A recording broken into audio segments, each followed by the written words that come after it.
Hey, see, this is what happens when you go for a bye week and you begin to turn your audio on. I did it again. I was on the street for not doing that. Now I'm back doing it again. welcome everybody to the Jbk Zone Production podcast, season 1, episode 13. I'm your host, the Big Dog. Let me go and bring be sure up here, Kevin, Robbie. Welcome Go back, on, y'all. Kevin. See, that's what happens on that bye week. That bye week getting to me too. Oh my god! Man, you did. Oops, I did it again. I was on the street for not doing that. Now I'm back doing it again. But I hope everybody did enjoy the Thanksgiving holiday weekend. They got time to their families, watch for a little bit of football, eat a little bit of turkey, and all that good stuff, man. Bishop, how was your Thanksgiving, man? It was good. It was fine. It was all right. Kevin, what about you? It was different, but all in all, good. Robbie, how was your Thanksgiving, man? It was good? It was peachy. Peachy. Very well too, man. So we back now. We're back at it with more topics, a lot of stuff to discuss, to talk about. We're all in the holiday season, so happy holidays to everybody at home. For the event and the podcast that supports us every single week. Happy holidays to you guys, and I hope y'all have a great holidays as we see close out the rest of 2023, heading into 2024. So we do got a lot to discuss, a lot of things to talk about, man. As always, we want y'all to support us. And the easiest way to do that is follow us on our QR code at the corner of my right, your left, possibly, wherever you position your devices. Make sure you scan us and follow us today for all our social media platforms. You get all the highlights, news, and all that good stuff. Seems like everybody just about ready to go. Get into it? Oh, yeah, let's go. Yeah. Let's do this. All I try to do is get right into the flashback video of the week. Lee Johnson will punt it away to Deion Sanders. There he is. First Amendment with hips, Deion Sanders. This will be the first punt of the night for Johnson. He faked one earlier. Sanders waits at the 34-yard line. Wow. It drives him back to the 21. He can fly. Goodbye.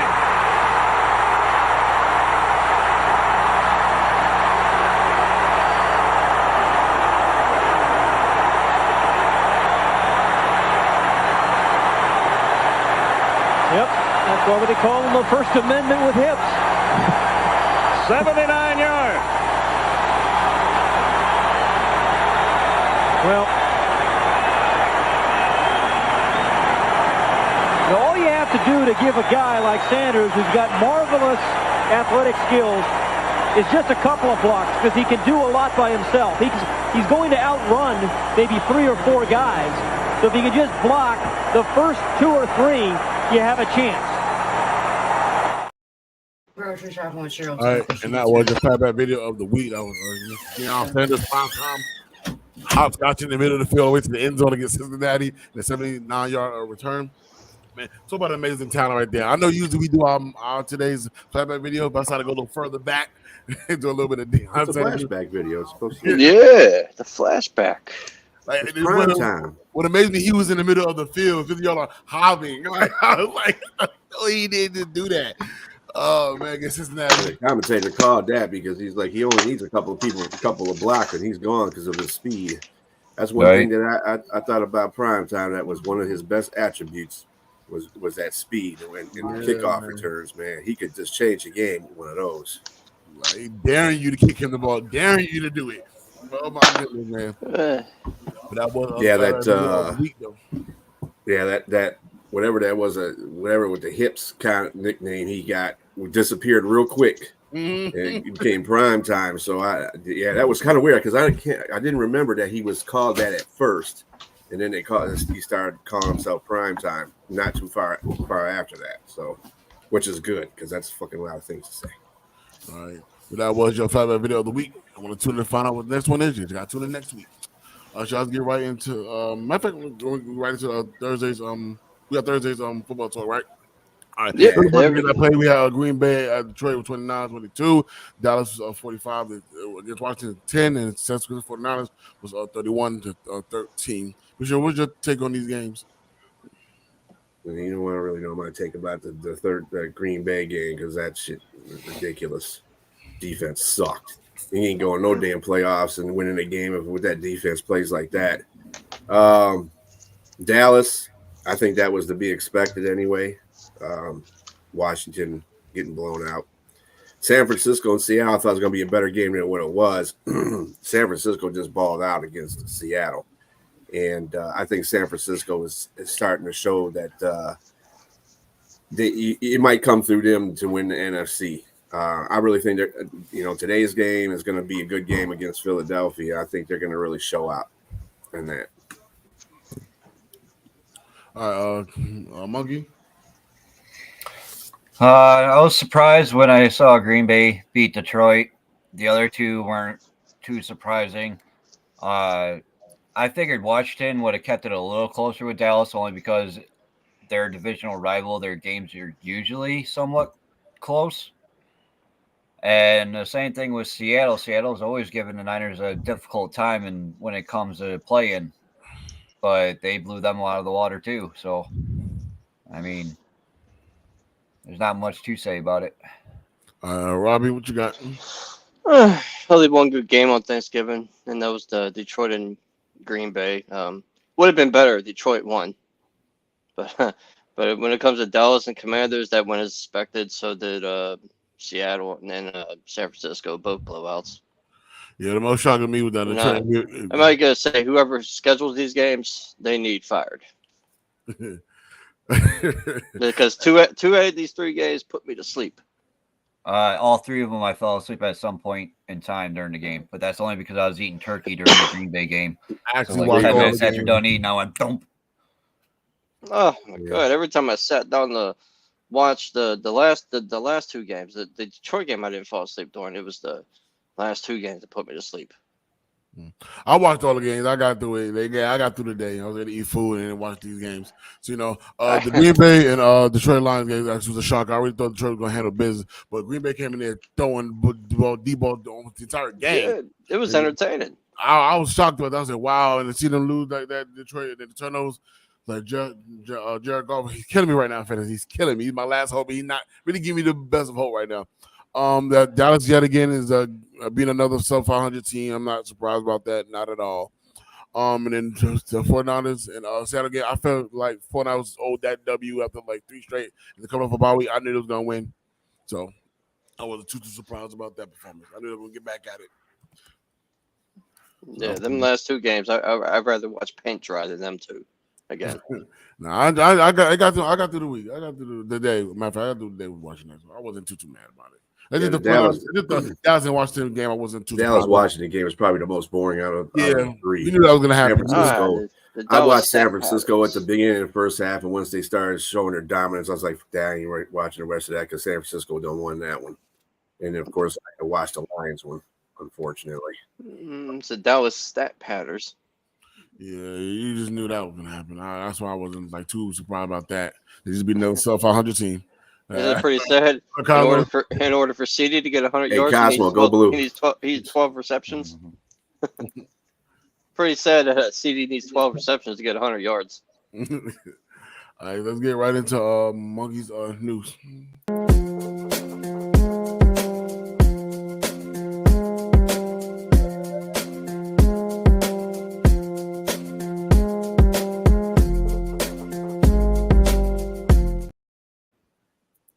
All right, let's kick Monkey's news off with C.J. Stroud being the first rookie in NFL history to have 4 consecutive games with 300-plus passing yards.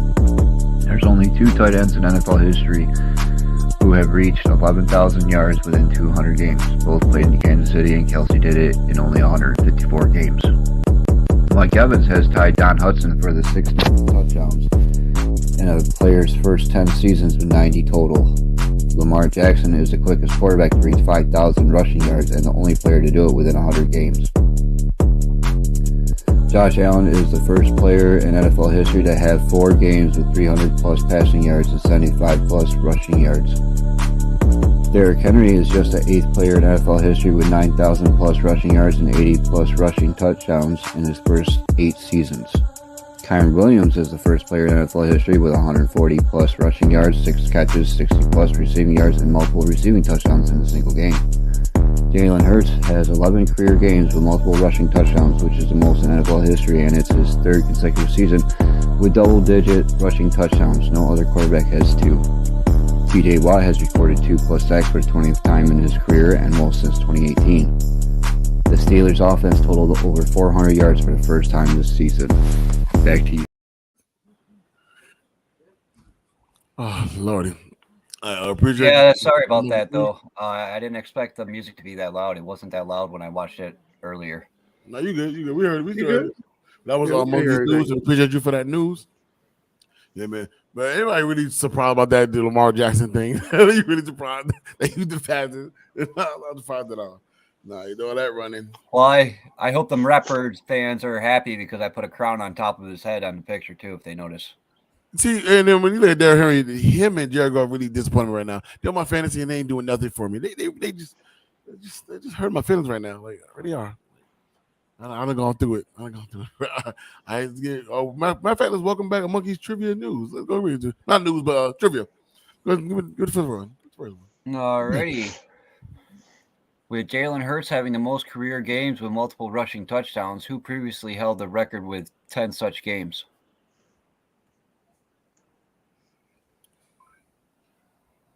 Can you repeat that one more time? Yep. With Jalen Hurts having the most career games with multiple rushing touchdowns, who previously held the record with 10 such games? Let me say Lamar Jackson. No. Cam Newton. Cam Newton. Dang. Good job, Rob. Thank you. He ran a lot, so I figure I'll go with him. So did Lamar. That's why. Yeah. Yeah, but nobody Go wrong ran with it. either one. Yeah, but Cam Newton was always Well, you forever could, but taking yeah. off. Let's already get right into these topics, man. We got a lot to talk about, a lot to discuss today. Oh yeah. Hey, y'all, let's get it.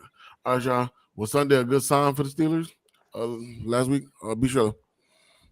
It was a start. I mean, to keep that going. I think you guys play what, New England next? No, we got the Cardinals, and then we got New England on Thursday. Oh, Cardinals, yeah. I mean, I don't know if you can gauge the offense by the next two teams you're playing because they suck. So you probably could put 400 yards on there with Canada's offense. You don't know. So it's let me see something here for Steelers. I know you guys got to play a better game than those two. Let's see, week 15. Who you guys play? You play the Colts, 15, and then Cincinnati. So Cincinnati. And then you guys got Seahawks. Woo, yeah. That'll be a test. That's gonna be tough. Yeah, that's gonna be a tough one. So, and that's your last game of the season. I mean, no, it's not actually your last game. It's the Baltimore. second from last. Baltimore, and then you got Baltimore. So those are two games right there in a row that you'll actually see if your offense will, do things. So, all right, Monkey. It's like Brian said, it's a step in the right direction. I mean, it was the first time you guys had 400 total offensive yards, which is definitely a step in the right direction with the way the narrative has been with the Steelers being outplayed but still winning. So, I mean, kudos to them. They're trending upwards. They're doing a lot better this year than I thought they were. And I think they're doing a lot better than any of us thought they were going to do in the beginning of the season when they started losing all them games. Yeah, granted, they got 400 yards. That's a good start, but Dante's on his shit this morning. You played a Joe Burrow-less team and only scored 16 points. Come on, you got to score more than that. Yeah, I mean, I guess. Your offense. I mean, like I said, it's a step in the right direction because it's you got the yards that you haven't gotten in 58 games. So I mean, that's good. But you still scored 16 points. So you want to put more points on the board. That's for sure. Yeah, you got to put more points on the board. Yards don't win games. Points does. I get that. I get that. Before I even get to that, let me answer the question. Of course, it was a good sign, man. You see this. A lot of things have changed as far as like coordinator goes. We finally let that happen. As soon as we do that, we do what we should have been trying to do. We were trying to do since 2020. And we finally it actually was a good sign. And y'all remember a couple of things. First of all, it's a division rivalry. It's number one. regardless of the quarterback situation. Still gonna be a divisional game. Number two, we're not a high scoring team. Number three, we don't pass the ball as much as we need to. And number four, we only average 16.6 points per game. That's in every game we play. So it wasn't just this game. So regardless of the yards, we've been doing that, even with lesser yards. So I don't know why it's much of a surprise to some of you when it comes to that, because we've been averaging that the entire season. We incapable of scoring high. Do we want to? Yes. I want to score more, but we're winning that way too. So I mean, I'm not too mad about it. I say it's still this is one game. Yeah, we finally did something we had done a long time, but we've been averaging that all season long. So if your defense can keep everyone scoring less than 17 points, then you're good. That's another fun fact. We're only giving up 18.6 points per game. So still, I understand that you guys average 16 points or whatever a game, but you want to do that more so you can take less pressure off. You can take pressure off your defense so they don't have to perform at a high level every time just to keep the game interesting. What you want to do is score more points. And like I said, the 400 yards is a good start. Yeah. The next step should be scoring more than 16 points. You know what I'm saying? I hope that way, come out lights out, like start dropping 38 all of us. No. Yeah. I didn't expect that either. You got to remember, we still running the Matt Canada's offense still. We tweaking it, but we still running his offense. So you don't expect much like far as like immediately we're going to start throwing for 30 plus games per game because we kept our team up under 20. Nobody scored 20 plus over us in a while. So I think Houston was the last one that scored more than that. They did up 33 on us. But the last year, other than that, it's been under that. So, but our defense is doing well, but our offense was the reason why our defense is out there more. So the last week's game, the offense was out more than the defense was, and it should be that way. Get with time to rest, we stay rejuvenated and make plays, and that's what happened last week. And it was a divisional game, so we're still running somewhat of Matt Canada's offense. So, do I want to score more points? Yes, that is true. I've been wanting that all season long for a while now, but we ain't capable of doing that. And I think with the exit of Matt Canada, I think we'll have a chance to do such. But like I said, we still got Matt Canada's offense lingering around. So, Dante needs a Snickers in the comments section. But other than that, it was a good sign. It was a good sign. It was. For real, bro. You see that, dude? I'm reading the comments. Get a Snickers, bro. Relax. Good morning, Dante. Yeah, I know. We them boys. Whatever. Because to be honest, I got into it with a couple of staff members last week about it too. One that's no longer here no more because of Kevin. We'll talk about that later.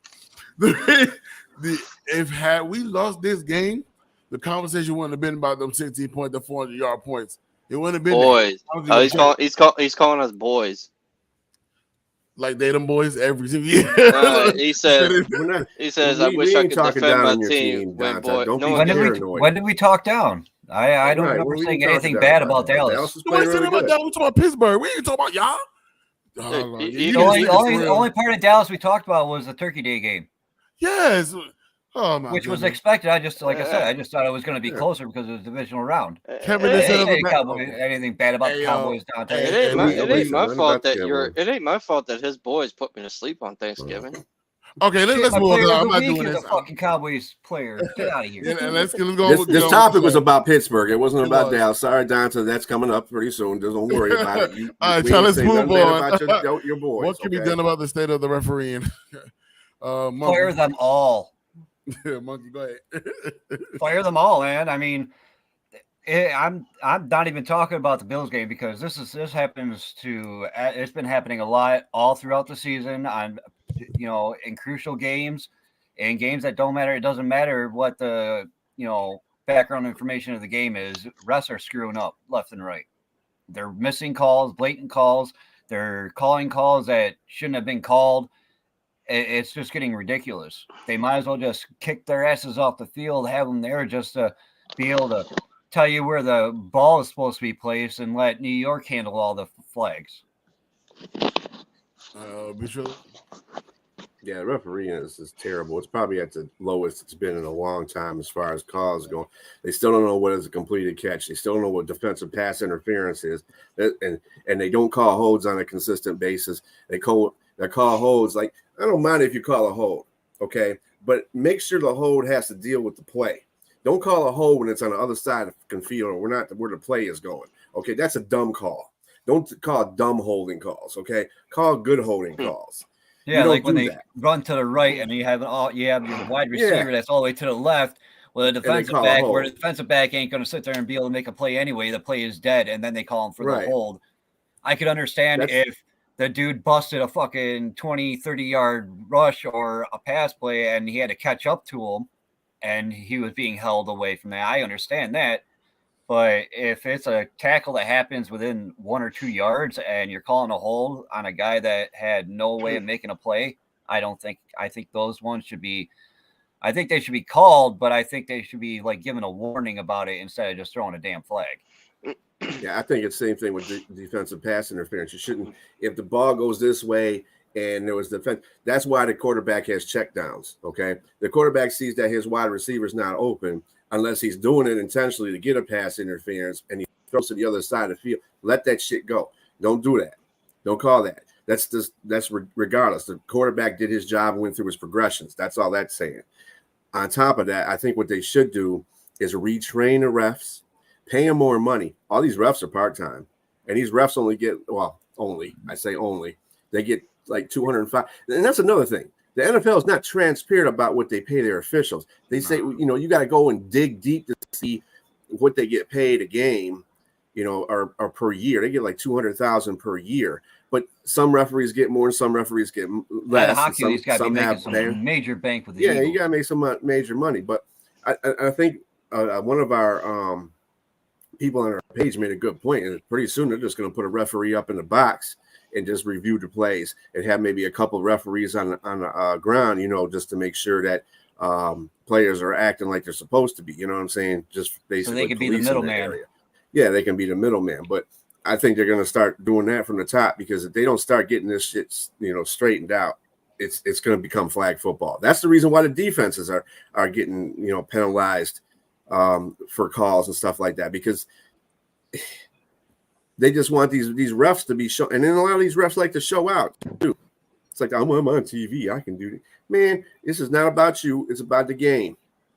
And like I said, the NFL needs to be more transparent about the referees getting paid, because nobody has no problem knowing what the players make, but they don't know what the referees make. Get out. For me, this is something we've been talking about for seasons after seasons of the bad referee every single year. Good morning. And what up, Benny? I just don't looking like Wario with that mustache, Benny. I just don't think it'll ever be better. But I don't know what Roger Dale doing. I don't know what's going on for like the payment of the referees, but it is gone out of control. And we've been talking about and raving about it and being upset about and voicing our opinions about for years. And it's getting worse and worse and worse and worse and worse. So I don't know. I really don't know. Maybe Roger Dale need to do some soul searching, fire them, get some new ones. I don't know, because it's getting worse every single year. And I've not seen it get better. I have not. So I don't know. I don't want to hear that shit whatsoever. You cannot script the NFL. It is literally impossible. You have millions of people working for the NFL. You would have to have them all have a non-disclosure agreement, and you would have to pay them mad bank. Then you got to sit there and look at their families. Their families are going to know. So you're going to pay their families mad bank to keep quiet too. There's no way it's scripted, or it would have been out with actual physical proof that it was scripted. I don't want to hear none of that shit. All right, Robbie. Man, the referees dictated a lot of games this year. To be quite honest, I think the roughing the passer call should be completely removed from like, that shouldn't even be a penalty, because they're a player. This is football. Physicality happens. You're going to get hit. You should know what you're getting into the day that you sign up to play this sport. I mean, I agree for the most part for that, but the rushing power thing, I think when they drop in weight on them, that's what they're calling it. But there's a lot of times they call it and no one drop weight on nobody, and then they tap them, so they're selling it. Yeah. And another call that's bullshit is when a player's going out of bounds and they get hit. They bait the player to hit them so they get the penalty. Like, that should be removed too. Some of those things be sold. They'll be selling them. Some of the players be selling them calls. And so like these players are selling these calls, and it's looking. Josh Allen's a great actor. The calls are the problem. I think Josh that's what Allen's it is. A great actor, man. That's all I got to say. Consistency in the calls have to be more consistent. So I mean, that the roughing the passer thing, it's there to protect the quarterbacks, but most quarterbacks get injured while they're in the pocket in any way, either tripping over their own lineman or they get hit a certain way that's legal and they get hurt. And we got too many damn backup quarterbacks playing right now. So it has nothing to do with roughing the passer. You know what I'm saying? So that really is a penalty that needs to be looked at a little bit better. I mean, they just need to sit down, get everybody together, all the referees together, the officiating crews together, and just sit down and look at the game and see where it's going to matter most for certain calls. Be consistent with the call. Make sure everybody agrees on the consistency of the call. Make sure that you have somebody in the background looking at the call to make an overriding judgment. So you have an official in New York, LA, wherever the hell they are at, and just say, hey, I'll go with your call. That's fine. Or no, you need to call it this way. Because I mean, about 4 or 5 games this year, you know, I've seen the head of refereeing or an ex-ref on there talking about that shouldn't have been called or that shouldn't have been called, but they called it anyway. And I mean, literally every game I've watched, they've had at least one call like that where the head ref is like, no, they shouldn't have never called that, or they should have called that. It's just ridiculous. They just got to get their stuff together. Well, I'm sorry if I hurt your feelings.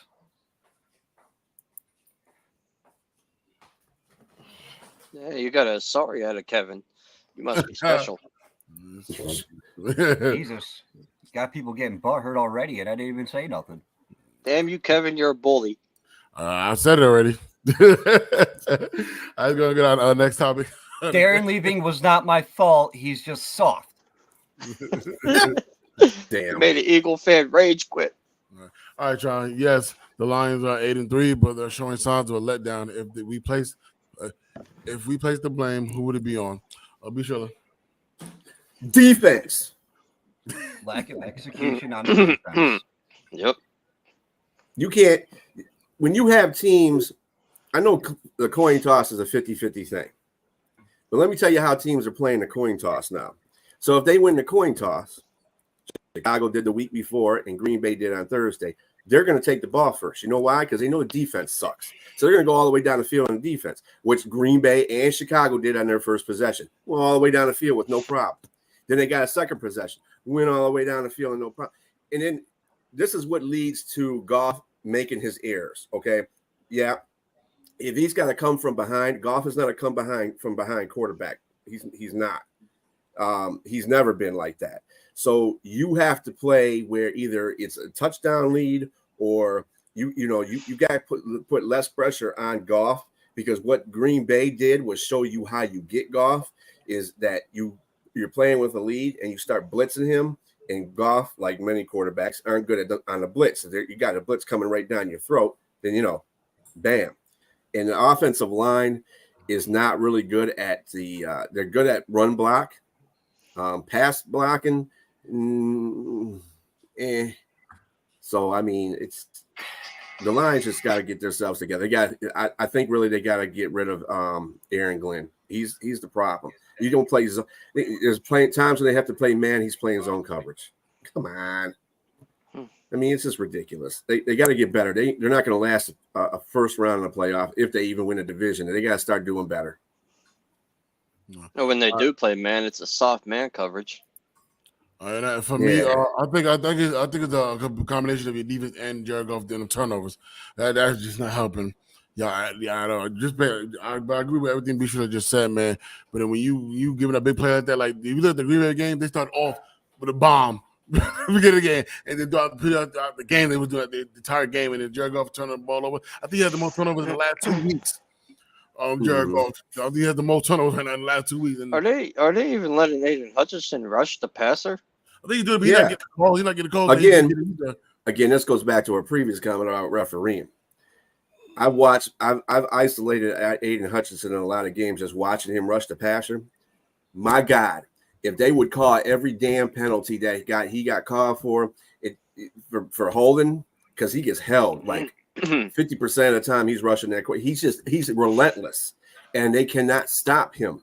So they have to hold him, and they don't call that stuff because I don't know if he thinks he's a second-year rookie. I don't know what's going on, but if they start calling these penalties, he'll be more effective on the pass rush. But he's the only one doing the pass rushing. There's nobody else on that team that can pass rush. Houston's out for the rest of the year, so he's not going to be able to come back. And I think Detroit totally blew it on the trade deadline. They should have got another edge rusher during the trade, and they didn't. So now it's showing up. Like that referee told Cam Newton, Aiden Hutchinson ain't old enough yet to get calls. All right, Monkey, I what don't you give got? a damn. He's got a motor. Let him I know you run. remember that referee that told Cam Newton that he didn't get calls because he wasn't old enough. Yeah, so that's another reason why we need to get rid of the refereeing. All right, Monkey, what you got?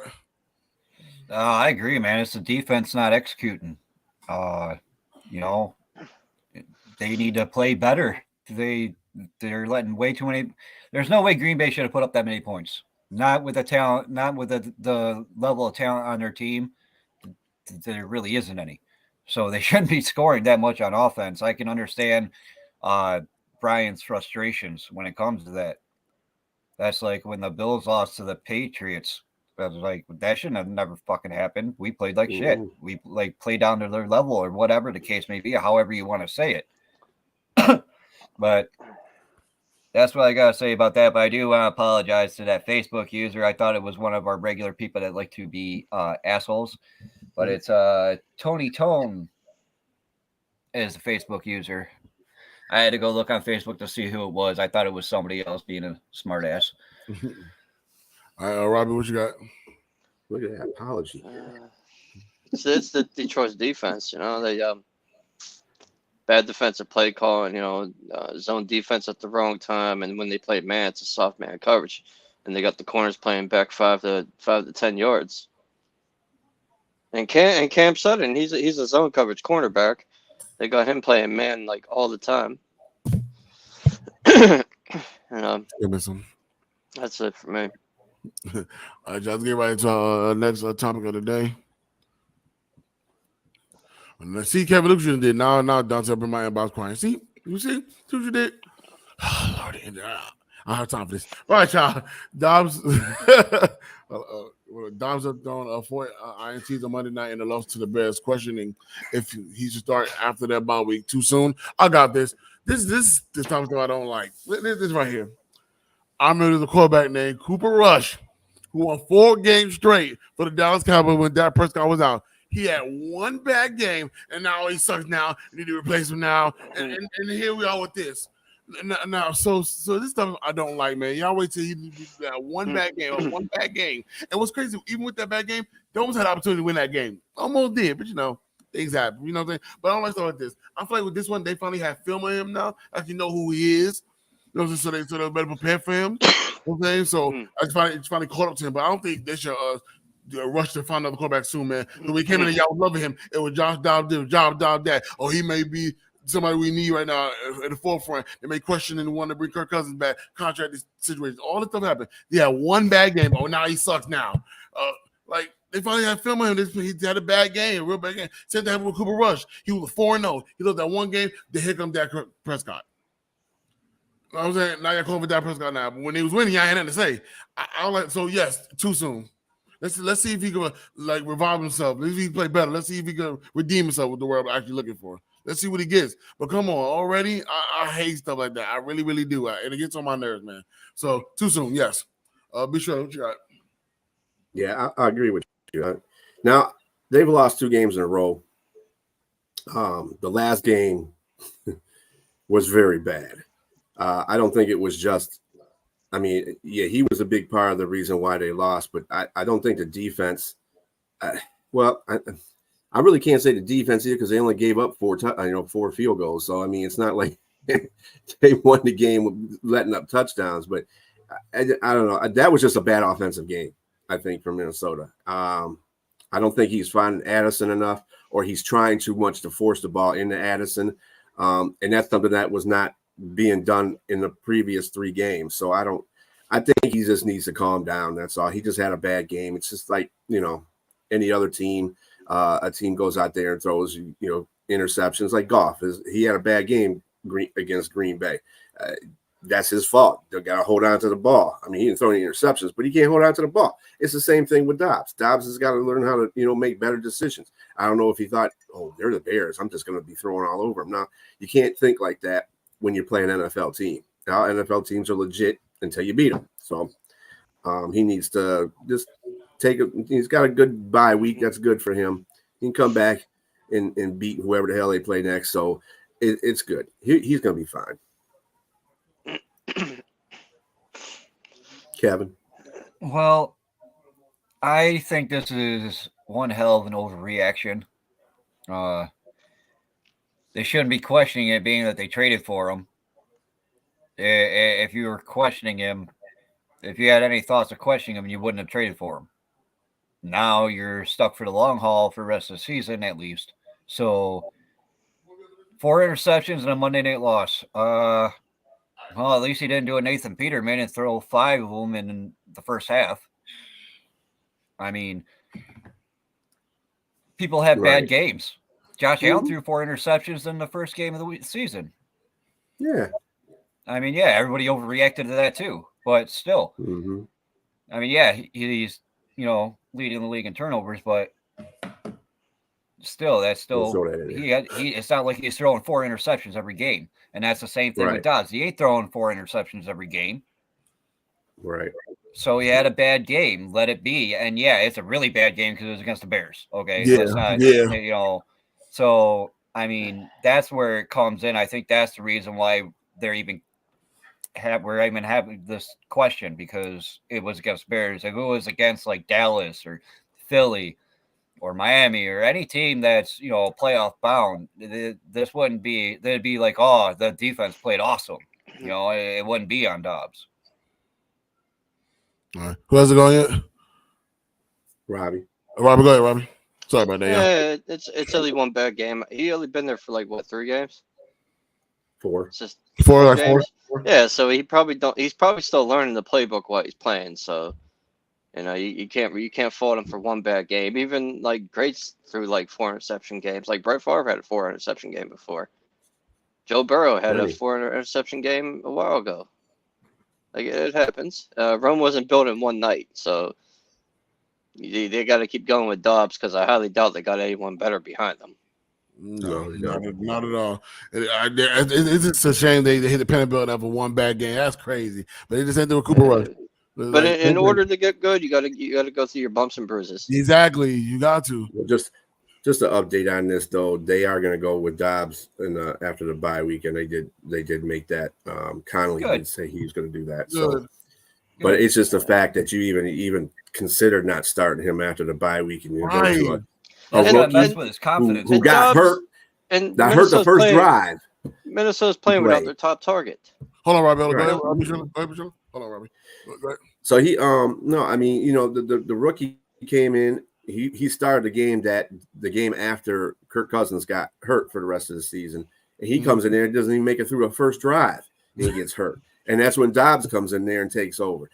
I mean, I'm not too confident in my backup quarterback right now, so I wouldn't be. We may not play him. You're gonna play him. You put his ass back out there. So he throws 4 interceptions. He had a bad game. Go out there and have confidence in your starting quarterback. He'll go out there and do that. Cousins could have done the same thing. You know what I'm saying? So you're gonna bench Cousins? I mean, if Dobbs is throwing 4 interceptions with Jetta out there, then we got a problem. Yeah, for sure. All right, let's go to move to Monkey Cheering number 2. All right. So, Josh Allen tied Drew Brees for 3rd most games with at least 300 yards passing and 1 rushing touchdown with 11 games. Name one of the 2 quarterbacks ahead of them. Repeat the question one more time. Josh Allen tied Drew Brees for 3rd most games with at least 300 yards passing and 1 rushing touchdown. Name one of the 2 quarterbacks ahead of them. Russell Wilson? Nope. Lamar Jackson? Nope. Patrick Mahomes? Nope. Cam Newton? Joe Burrow? No Joe Burrow. Steve Young? Nope. Michael Vick? You guys are gonna kick yourselves in the ass for this one. McNabb? Cunningham? Are they still in the lead? One's still in the league, and one is a future Hall of Famer that just retired within the last couple of years. Philip Rivers? No, not Philip Rivers. Huh? Philip Rivers? No Philip Rivers. Eli Manning? Huh? Eli? No. Stafford? No. I know for a fact one Big Stafford Ben. don't run. Yeah, Yeah, he does. don't He run runs in his younger days. not like that. No. One Maybe is maybe all it right, was like a this 2-yard rushing touchdown. Big Ben. this hit will give it away. Are you ready? Yeah. One is Brian's favorite quarterback, and the other one is my favorite quarterback. Matthew Stafford? Sarcastically. Aaron Rodgers. Sarcastically speaking. Aaron Aaron Rodgers? Rodgers. and Tom Brady. What? Aaron Rodgers has 13 games with 300 plus yards passing and 1 rushing touchdown, and Tom Brady has 17. Oh wow! Damn. I wasn't thinking about them. I don't know. I'm surprised you didn't say Big Ben there, JC. I did. I just said the Big Ben. Oh, I you said did? that. Oh, I you did. know he was saying Big Ben. Yeah, I did. Man, I did. Then you said sarcastic. Well, yeah. That threw me all off. Yeah. I said sarcastic. Stafford? You said my favorite quarterback. My favorite quarterback is not Aaron Rodgers, but you said sarcastically after I spit that out. I was like, what, Matthew Stafford? Because he loves Matthew Right. Stafford. Yeah, he do a little caveat in that one. All right, y'all. It's time to play Joy Porter Jr. in the race for the Defensive Rookie of the Year. Maybe Rookie of the Year. That was an accident. Not Defensive Player of the Year, but Rookie of the Year. That's what I wanted. And actually to have been. So I'm not bad about that one. But be sure. Yeah, might as well. I mean, I don't know really who's standing out defensively. I guess Witherspoon is. I would throw Brian Branch in there. I would throw the defensive tackle from Philadelphia in there. I mean, there's some players out there. So I mean, throw him in there. He's been doing really well, so throw him in there. Muggy.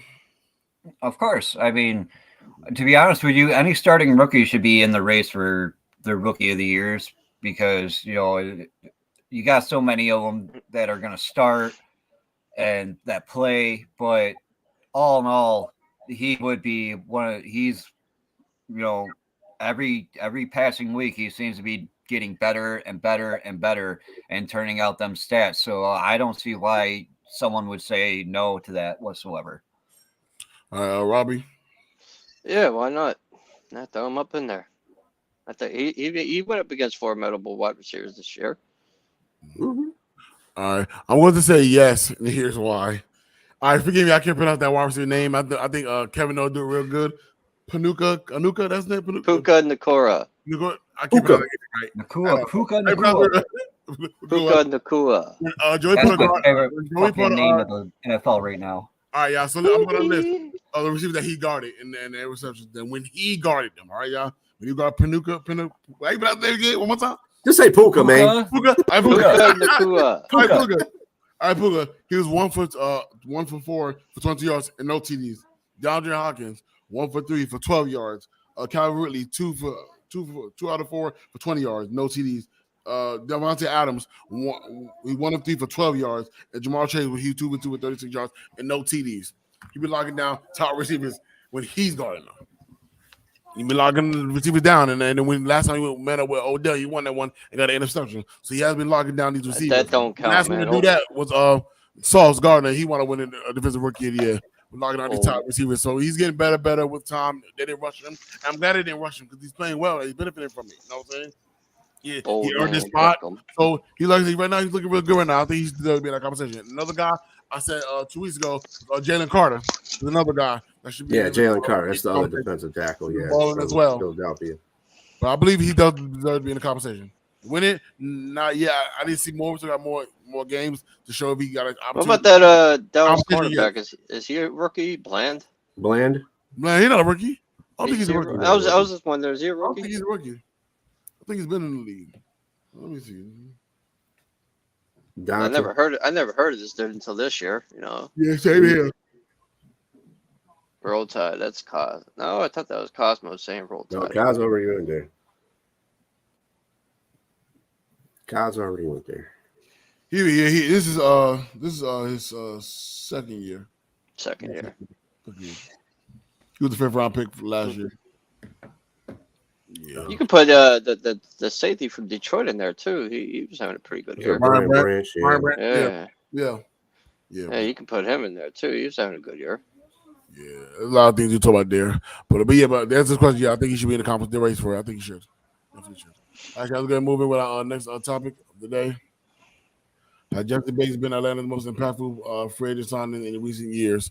Robbie. Yes, definitely in recent years. The key one I can think of is Todd Gurley, and he didn't last that long. I don't know if I can put Todd Gurley there. I think he was already done already by the time he got there. I think because he was from there, that's why they signed him. I don't think it was like really impactful. I don't think he did anything for the team. I don't think he did. Yeah, but impactful. I'll say a 92-yard interception return is pretty impactful. Yeah, it is. Yeah, I was talking about Todd Gurley, but yeah, I get what you're saying. Be sure. Yeah, I mean, he's played every game. He's got a hurry. He's got 55 tackles, 85 total, 55 tackles, 30 assists. So he's pretty consistent there. 4 interceptions, one of them returned for a touchdown. He's got 6 pass defense. I mean, when Atlanta is on top of their game playing well, he seems to stand out. The last couple of weeks, he's been standing out for Atlanta. He had that long interception for a touchdown that helped him. I think they beat New Orleans in that game. And he's just playing consistent ball. He was good for Cincinnati too. Yeah, so I mean, I don't see any drop off from when he went from Cincinnati to Atlanta. He's been playing consistently. He's probably been the best defensive player, to tell you the truth. That's a good question. I agree, man. I think he has been, man. He tied his career high in interception with 4. He had 4 last year. He got 4 this year. So yeah, he's playing relatively well. He's come from Cincinnati, so he was a baller there too. When they top savings day, where they want losing in the offseason. So yeah, he become more impactful for them. But last week game was real sloppy, man. That was real sloppy. That game could have went either way. Should have went either way. But that's the question. Yeah, I think he has been. He's playing very, very well, man. He's making plays for them, man. So that's always good. We got somebody in the backfield that can make plays like the way he has. So yeah. I agree. Monkey, what you got? I think he's playing better in Atlanta this year than he has any year he played for Cincinnati. Other than I think it was his second or third year, he had like a monster season. But it reminds me of that season. He's just playing really well in a new system, and he's staying healthy and everything else. So maybe it's the atmosphere, different surroundings, different weather. Maybe he's just fits better down south. Seems like he gets more freedom in Atlanta's defense too. Right. He was probably held on a leash or somewhat of a leash in Cincinnati. Do it this way, not your way type deal bullshit. I don't know if I said it yet because it's only 1 year. Because when you look at his numbers in Cincinnati, he actually did pretty good. It wasn't bad. I thought he would take a downturn, go to a downturn team. But he's still playing pretty productive. So I don't want to say that just yet. But so far so good. You know what I'm saying? I don't think he played horrible for Cincinnati. No. I just think he's playing better for Atlanta than he was for Cincinnati, at least for the past few years. Yeah, I thought it would take a downturn, but he had still showing great production like he did in Cincinnati. So so we'll see. Like I said, right now, but to answer the question, yeah. He has been still strong production, still is, even despite what the struggles in Atlanta, and they got a lot of them. I think it could be the difference in position too. See, I think basically in Cincinnati, the free safety in Cincinnati was being used like a strong safety instead of the strong, him playing a free safety role in there. I think that was inhibiting him, although he still played very well in Cincinnati. In Atlanta, he's actually playing a free safety role, so that helps him out really well. Once you play your role entirely without having any restrictions on it, to your point, Kevin, that and Robbie, I think that's what it was. He's just playing free safety the way it's supposed to be played instead of being inhibited like he was in Cincinnati. That's probably the name, free safety. Yeah, so they're giving him more. They give him more leeway in Atlanta. Mm-hmm. He got the chance to be like Minkah Fitzpatrick, where they got him down in the box. He's moving around. Oh, Benny. Oh, God. What did he say? No, it's not. Hey, Benny. Oh, my God. I have a question for you. Your two teams are playing each other today. What's your thoughts on it? Damn. You funny. Oh yeah, You yeah. funny. The Rams and Browns. I caught on to that. You are funny. It was a rhetorical question, Benny. I it's know the you best- want your Brownies to win. It's the Cleveland Browns versus the Best Buy employees. Yeah. Don't start with Benny, man. He been kind of nice so far. I like it, man. Benny, I mess with Benny all the time, man. He been up his rockers yet. Shout out to Benny. All right, let's move on to our next topic. It's never serious with Benny. I got the Ram hat. Oh, God. Oh, Lee. Oh, Jesus. God, Lee. Oh, no, he have a heart attack both ways. You God, would Lee. never see me do that. Never. All right, so It's what like do you you're say? going to I put got a a curse on Rams both hat? your teams. Yeah, he's got a Rams hat on and a Garrett jersey on. Get the fuck out of the group right now. Go. All right, y'all, let's go ahead and move on. Out. Tom, I'm just kidding, Benny. On the Bills. Monkey, what you got? After I was, panicking before the Eagles game, but seeing that the Bills went toe-to-toe with the Eagles, there's no reason to believe that they hit the panic button yet. I really don't. They went toe-to-toe with the Eagles. They are technically the best team in the NFL right now with the best record. And I don't know, man. It's a hit or miss. They could miss the playoffs or they can make them. It can go either way. I'm not panicking. If they lose 2 more games, then I'll be panicking. What's the Bills' schedule looking like? Pretty tough. Chiefs next week, then the Cowboys. Mm-hmm. And I believe it's Chargers, New England. Yep, the Chargers, New England, and Miami. That's a pretty tough schedule. 3 out of 5 games are going to be tough, but that Chargers and the Patriots out. I don't know if you got to win a record. The ideal is to not go worse than 4-1. That's the ideal. That's the goal. Is not to lose more than 1 game. Then I'll panic. After we lose a game, I'll panic. It's the combination of that and the fact that other teams that are ahead of you, because right now you're not even in a wild card. Buffalo's not even a wild card right now. No, they're in the hunt. The teams that are ahead of them got to start fucking up too. That's the other thing. Like let's see, Pittsburgh, Cleveland, and Indianapolis are all ahead of Buffalo right now. Now Indianapolis, that's a shaky call there. I think Pittsburgh and unless Cleveland takes a nosedive, those are pretty solid pieces right there. So you're probably battling with Indianapolis to get that 3rd wild card spot. So you got to keep winning and let the chips fall where they may. Right. I wouldn't say I would be panicking. I mean, I don't know what it's like to be a Buffalo Bills fan. So I tell you what it is like to be a Lions fan. It's 6-6 is great for us. We're always hopeful.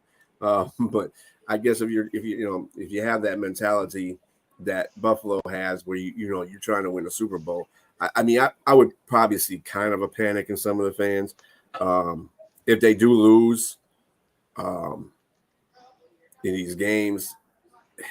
I think Kansas City will be a good test for them too.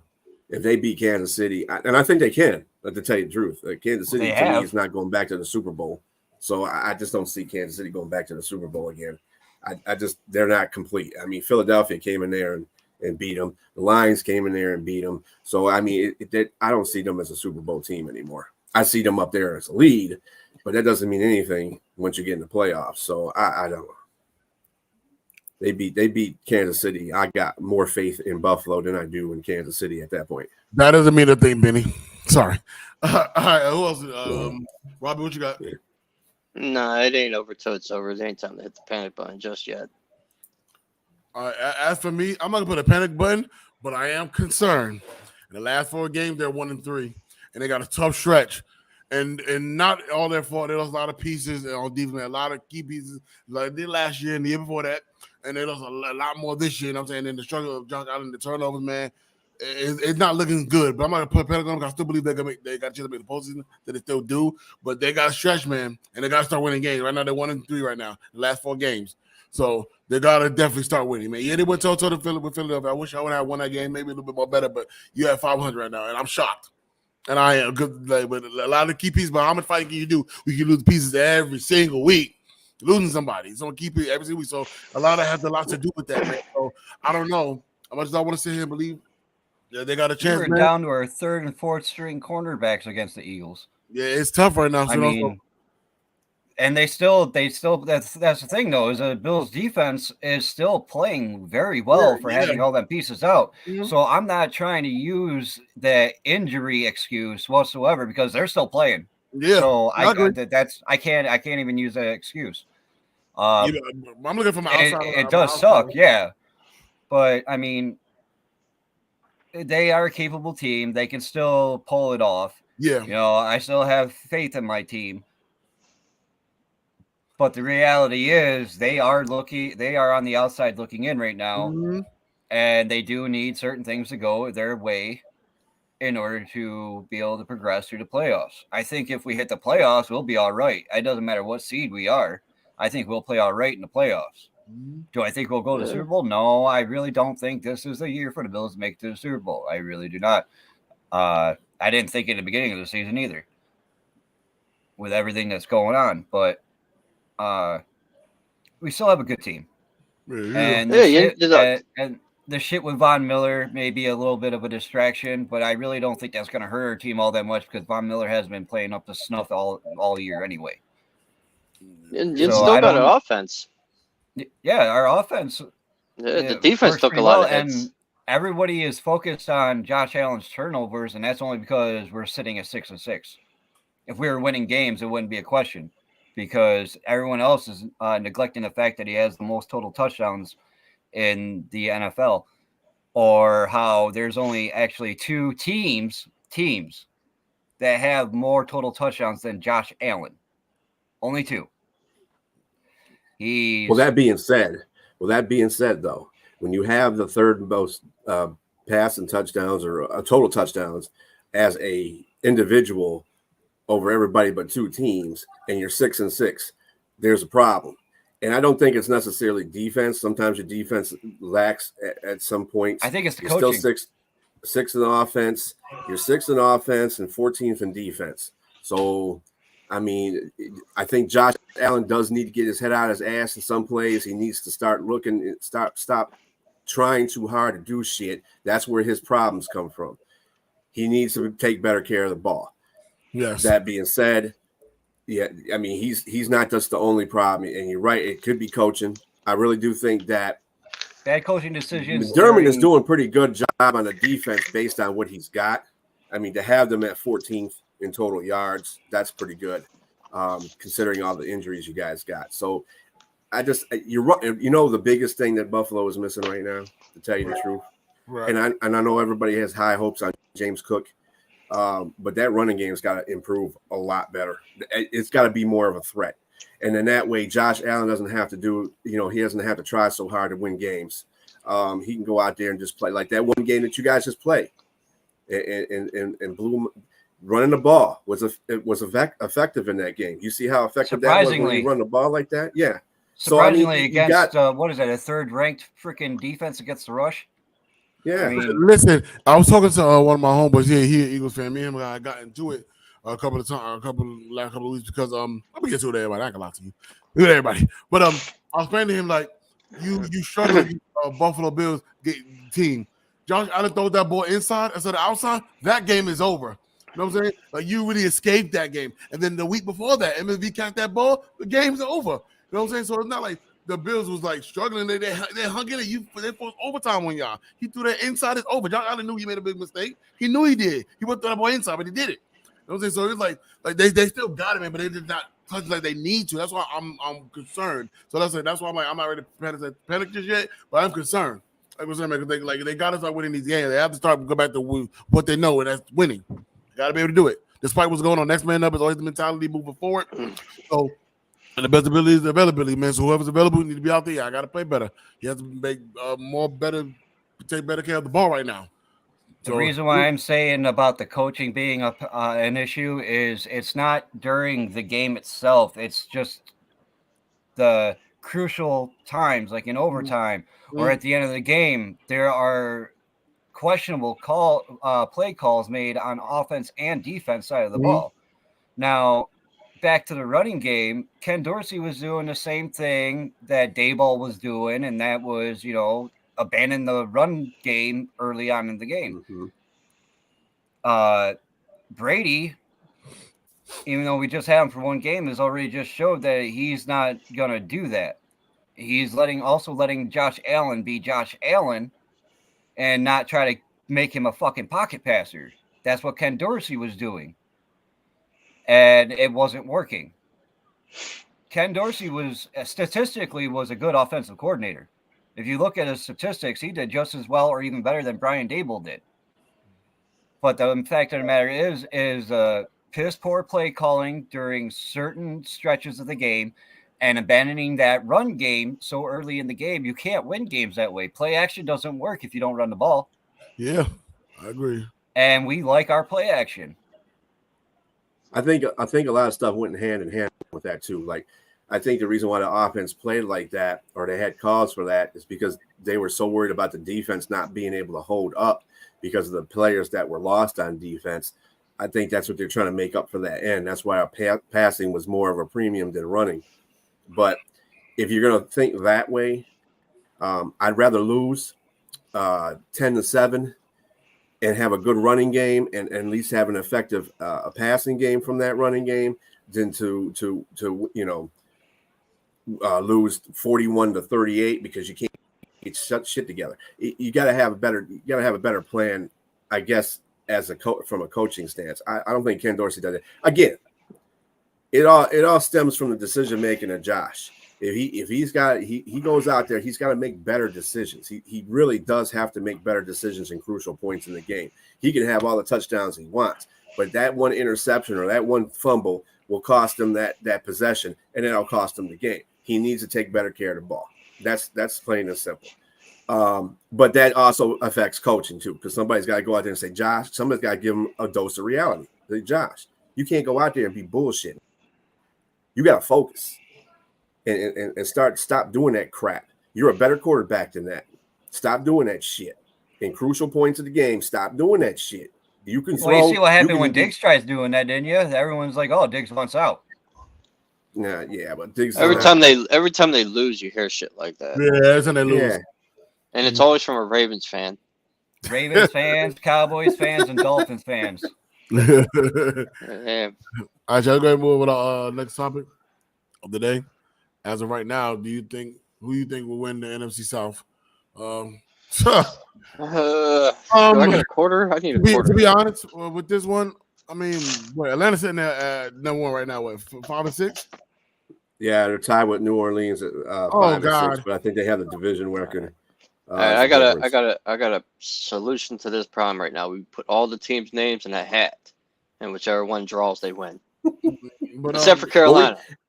At least one team we know ain't gonna make it is Carolina. So to answer the question, man. I mean, I don't know. I guess I'll pick the safe pick right now. I'll say Atlanta because they leading right now. So I'm gonna do the safe pick because I don't know. So I'm gonna go with safe pick Atlanta. Bishop. It should be I see Saints, but I don't know. I see Atlanta and New Orleans, and they're playing basically what their records are. They really are, and Tampa Bay as well. I think Tampa Bay would probably be the better team to win that division only because they have a better team, period.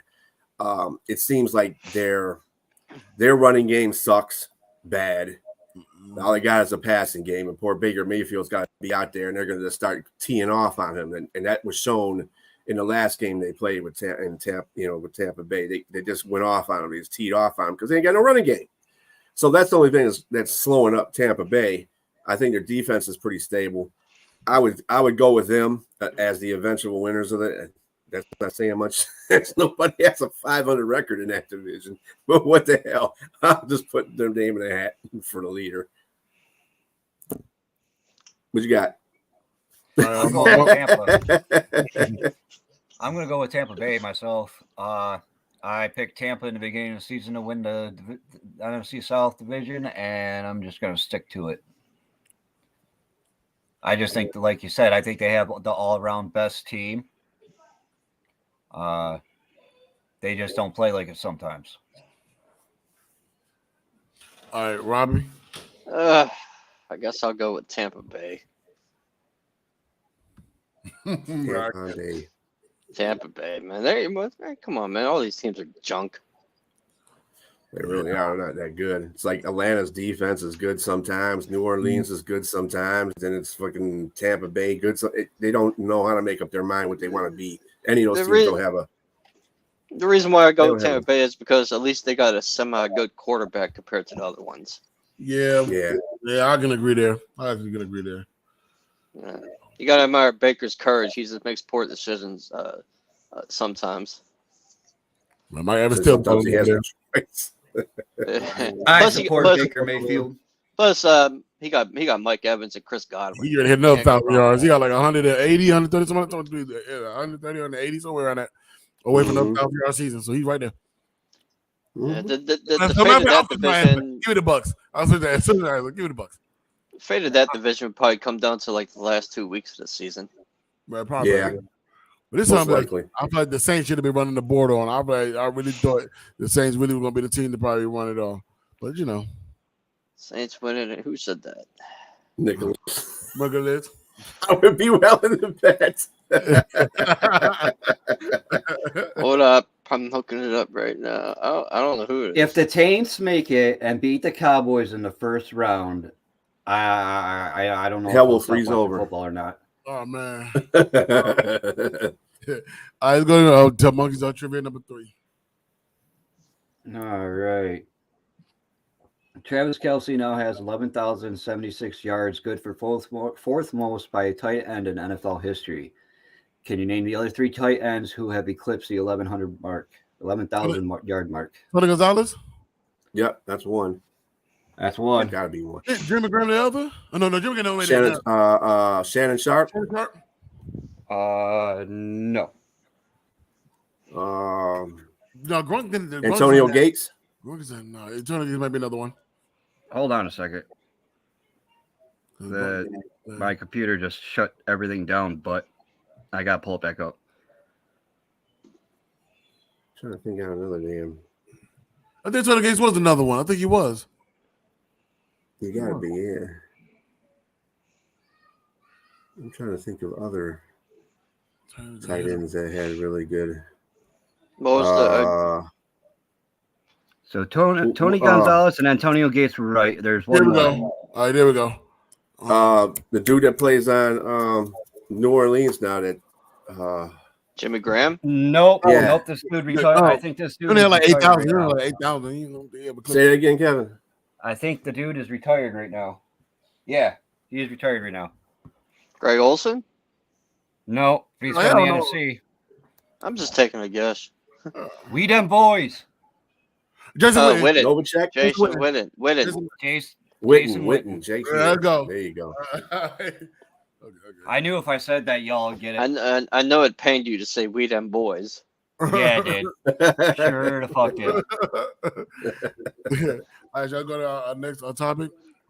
Is Bill Belichick done in New England after this season? Robbie. He should be. Ain't nothing going on for him. He proved that he can't win without the golden boy, Tom Brady. And he's overrated, in my opinion. All right, Monkey. Oh, I think Bill Belichick should have been done last year, or year before. He has proven that he ain't all that like everyone thought he was.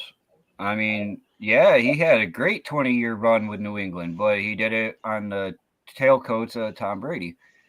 And he is showing that he can't get the job done without Tom Brady. I mean, he's the GM and the coach, for Christ's sakes. So he has total control over who gets drafted and everything else. And yet this man can't put together for being the GOAT of all time as far as coaches are considered. He can't draft anyone good. He's been in the league how long, and he can't address talent. I mean, I get it. players don't play the same in college as they do in the NFL or vice versa, however you want to say it. But I mean, come on. Fuck you, Benny.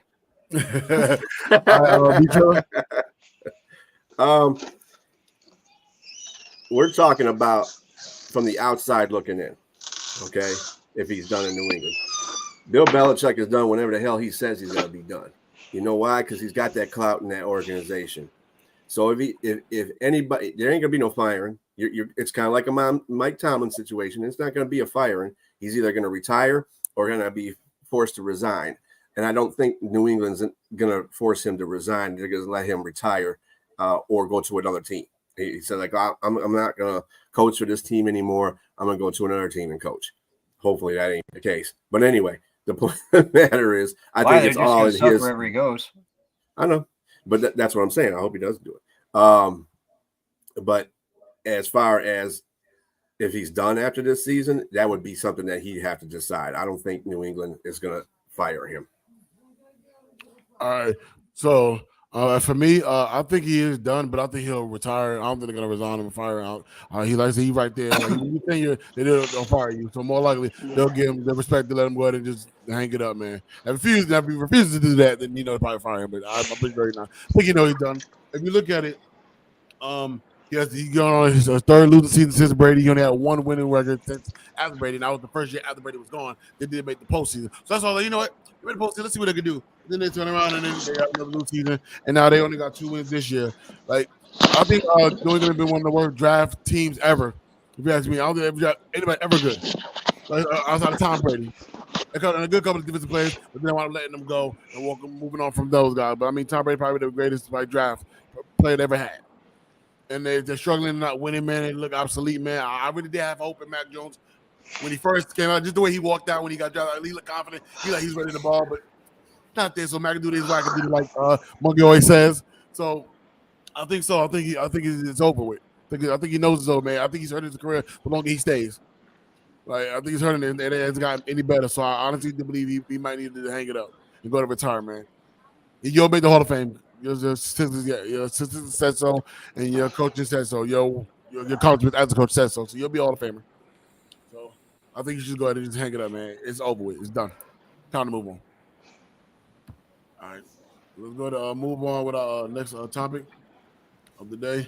Should the Bears move on for Justin Fields? Be sure.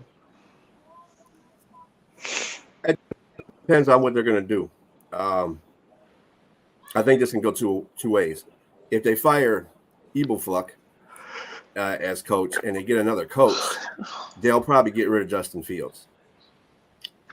And then probably either get draft picks from that and then go into the draft and get them another quarterback. Probably offensive line would probably be a good idea for them to get to. If they keep Eberflus and they'll keep Justin Fields, I don't know what they're going to add on to it. The GM might get fired. I mean, there's a whole bunch of things that might happen on the offseason with Chicago. Chicago is really underperforming. Even for, I mean, they've won 3 games. They've won 4 games now, so that's better than what they did last year. But you have to progress more than what you're doing. And Justin Fields, he is a good quarterback. He's just not in the right system, I think it is. And Eberflus is more of a defensive coordinator. He's not an offensive coordinator, so that hurts him too. And I don't think they have a good enough offensive coordinator to hone Justin Fields' abilities. Justin Fields probably would be better unless they change the offense totally next year to his fit. Then they should move on from Justin Fields. I think they should send him to a team that can use his athleticism. I wouldn't be surprised if they trade him to Arizona or something like that, a team that has a mobile quarterback situation. I can't see him trading him to Baltimore because they got Lamar. I don't even know what other team they could probably trade him for that usually uses a mobile quarterback, but he'll be good. He'll be good on an offense that is fit to his style. This offense is not fit to his style, and he's not honed as a quarterback throwing the ball yet. He's kind of like Cam Newton in his early stages of his career, where he can run a lot, but his passing is not exactly on target. That's kind of what Justin Fields is at right now. So he just needs to go to a team that's going to hone that ability. That's all. I don't think the Bears should have him next year. Yeah, I agree with you there, 100%. Man, I think he does move on. I think his career is being hurt, being diminished there too. But the coaching that's going on, the playmakers around there, nothing. He's not benefiting there at all. He's trying his best. He's trying. He's making some plays here and there. He's showing he got an arm. We also know he can run. I think he need to go to a team that fits him. He's not coming over here. Let it go. Might need to go to Cleveland. We might need to go. I was gonna say he needs to go to Cleveland, being that Deshaun Watson hasn't been playing up to snuff. Don't start none. Won't be none. Don't start none. Don't start none. He definitely need to go to Cleveland. Now, that's a team maybe you might look forward to going to. Yo, to be honest with you, if Justin Fields went to Cleveland, I think Cleveland would be a very scary team. I believe so too. I think Justin Fields is a great. Well, he has potentially to be a great quarterback. Mm-hmm. But the more time he spends in Chicago, it's like his learning curve is plateaued. He can't learn no more under that system. It's bullshit. And I can't think of any quarterback that would flourish underneath that Chicago scheme whatsoever. Exactly. It's like, all right, well, you just ruined my life by drafting me. How long are you going to keep me prisoner? I think the Bears should move on, not just for. I don't think it would benefit the Bears, but it would definitely benefit Justin Fields. Oh, now you wouldn't mind that. Interesting. Hold up. The only problem I would have with that going to Cleveland is then they got to pay Justin Fields soon. And the contract's going to be running out, and they got to pay Deshaun Watson. That's a lot of damn money. Yeah, that means you ain't going to have a team. So this ain't mad. They're going to have to do something. They're going to either have to cut Deshaun Watson, and they can't do that really because they owe him all that damn money. They can't cut him. They can't do it. Only a Matt. I mean, if this was Madden, you get rid of Deshaun. I know who said that, Cosmo. One of them Atlanta guys. I want my Justin Fields in Atlanta. Yeah, well, Atlanta it says AFC South. It says AFC South, not NFC. My fault. AFC, my fault. That's right. I'm looking at NFC. I did Historically, doesn't matter if Cleveland's better than Chicago. It's not history. It's about this current season. Cleveland is better than Chicago. Yes. Everybody's better than Chicago this year. Yes. Just about, other than the Panthers. Come on now. Yeah, be real. Yes. Who said that? I don't know who said that, but no. Facebook user.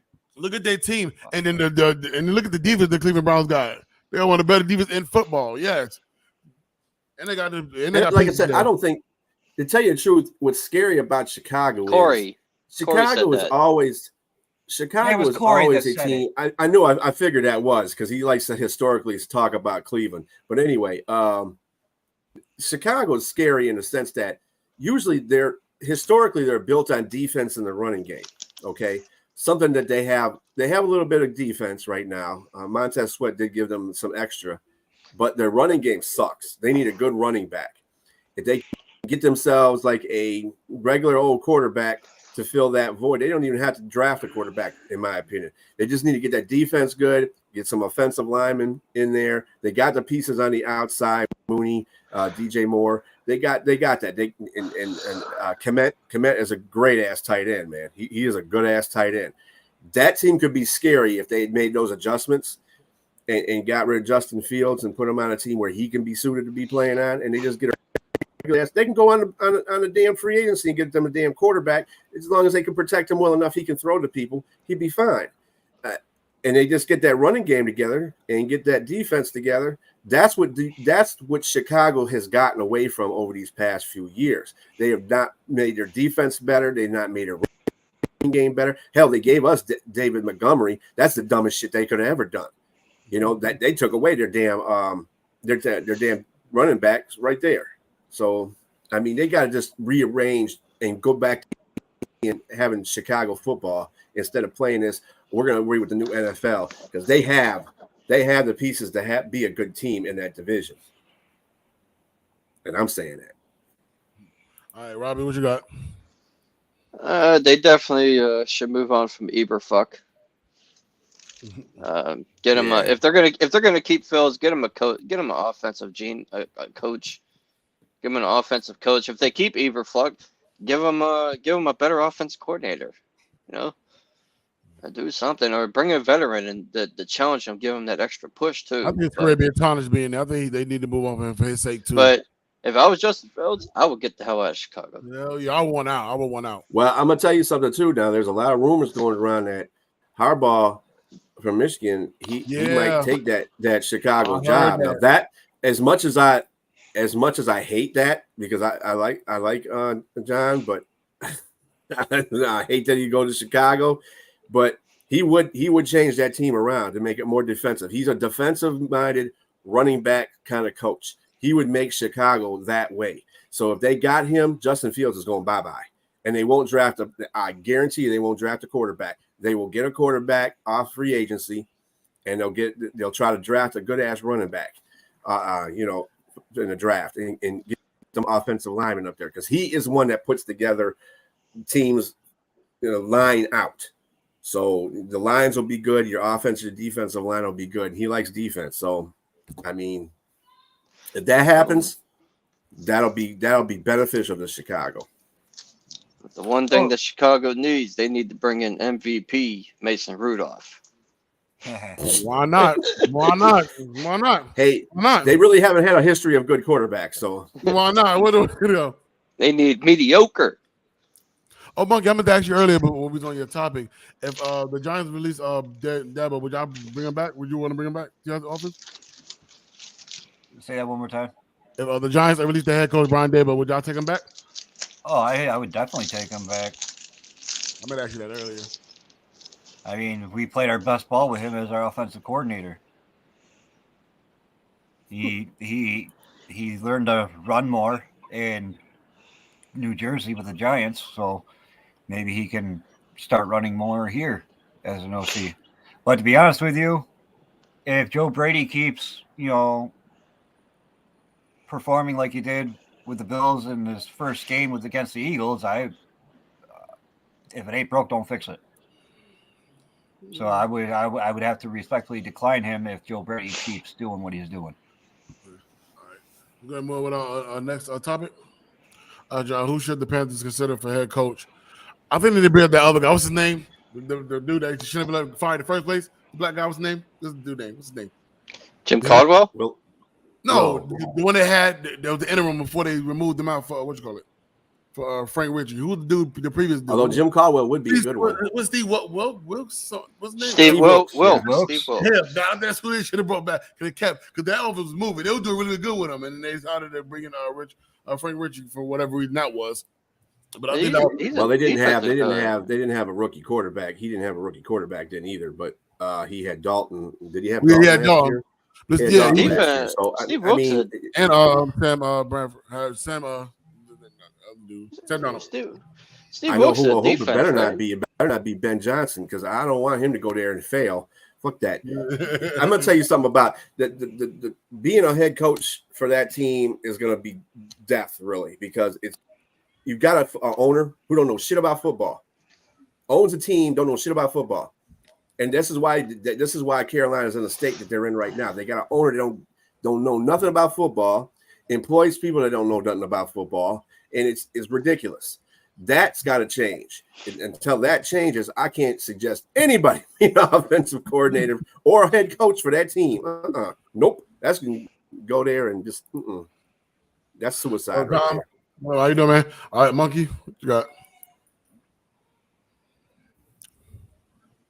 I just agree with you all. Yeah, I don't know who the hell they would replace. I like the idea of Wilkes. I mean, like you said, they played well under him last year.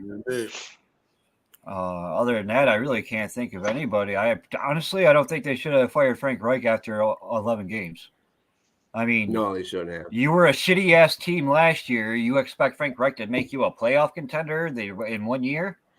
I mean, come on, get the fuck out of here. I mean, if you ain't gonna give somebody a chance, what's the point? I don't think Reich should have got that job. I mean, neither. I think still Wilkes should have kept it. I don't think so either. Come from a Colts. I like Frank Reich.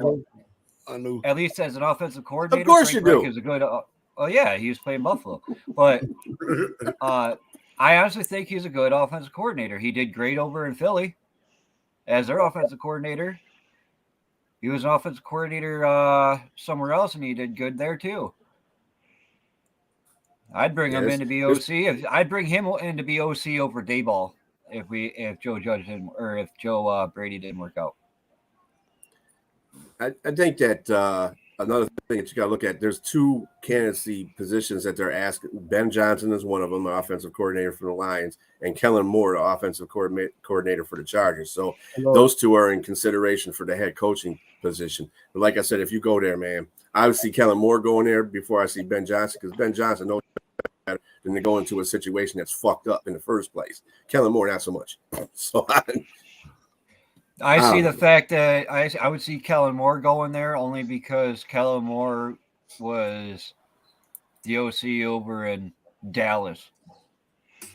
And, everyone looks at Dallas like, oh, let's see what they know.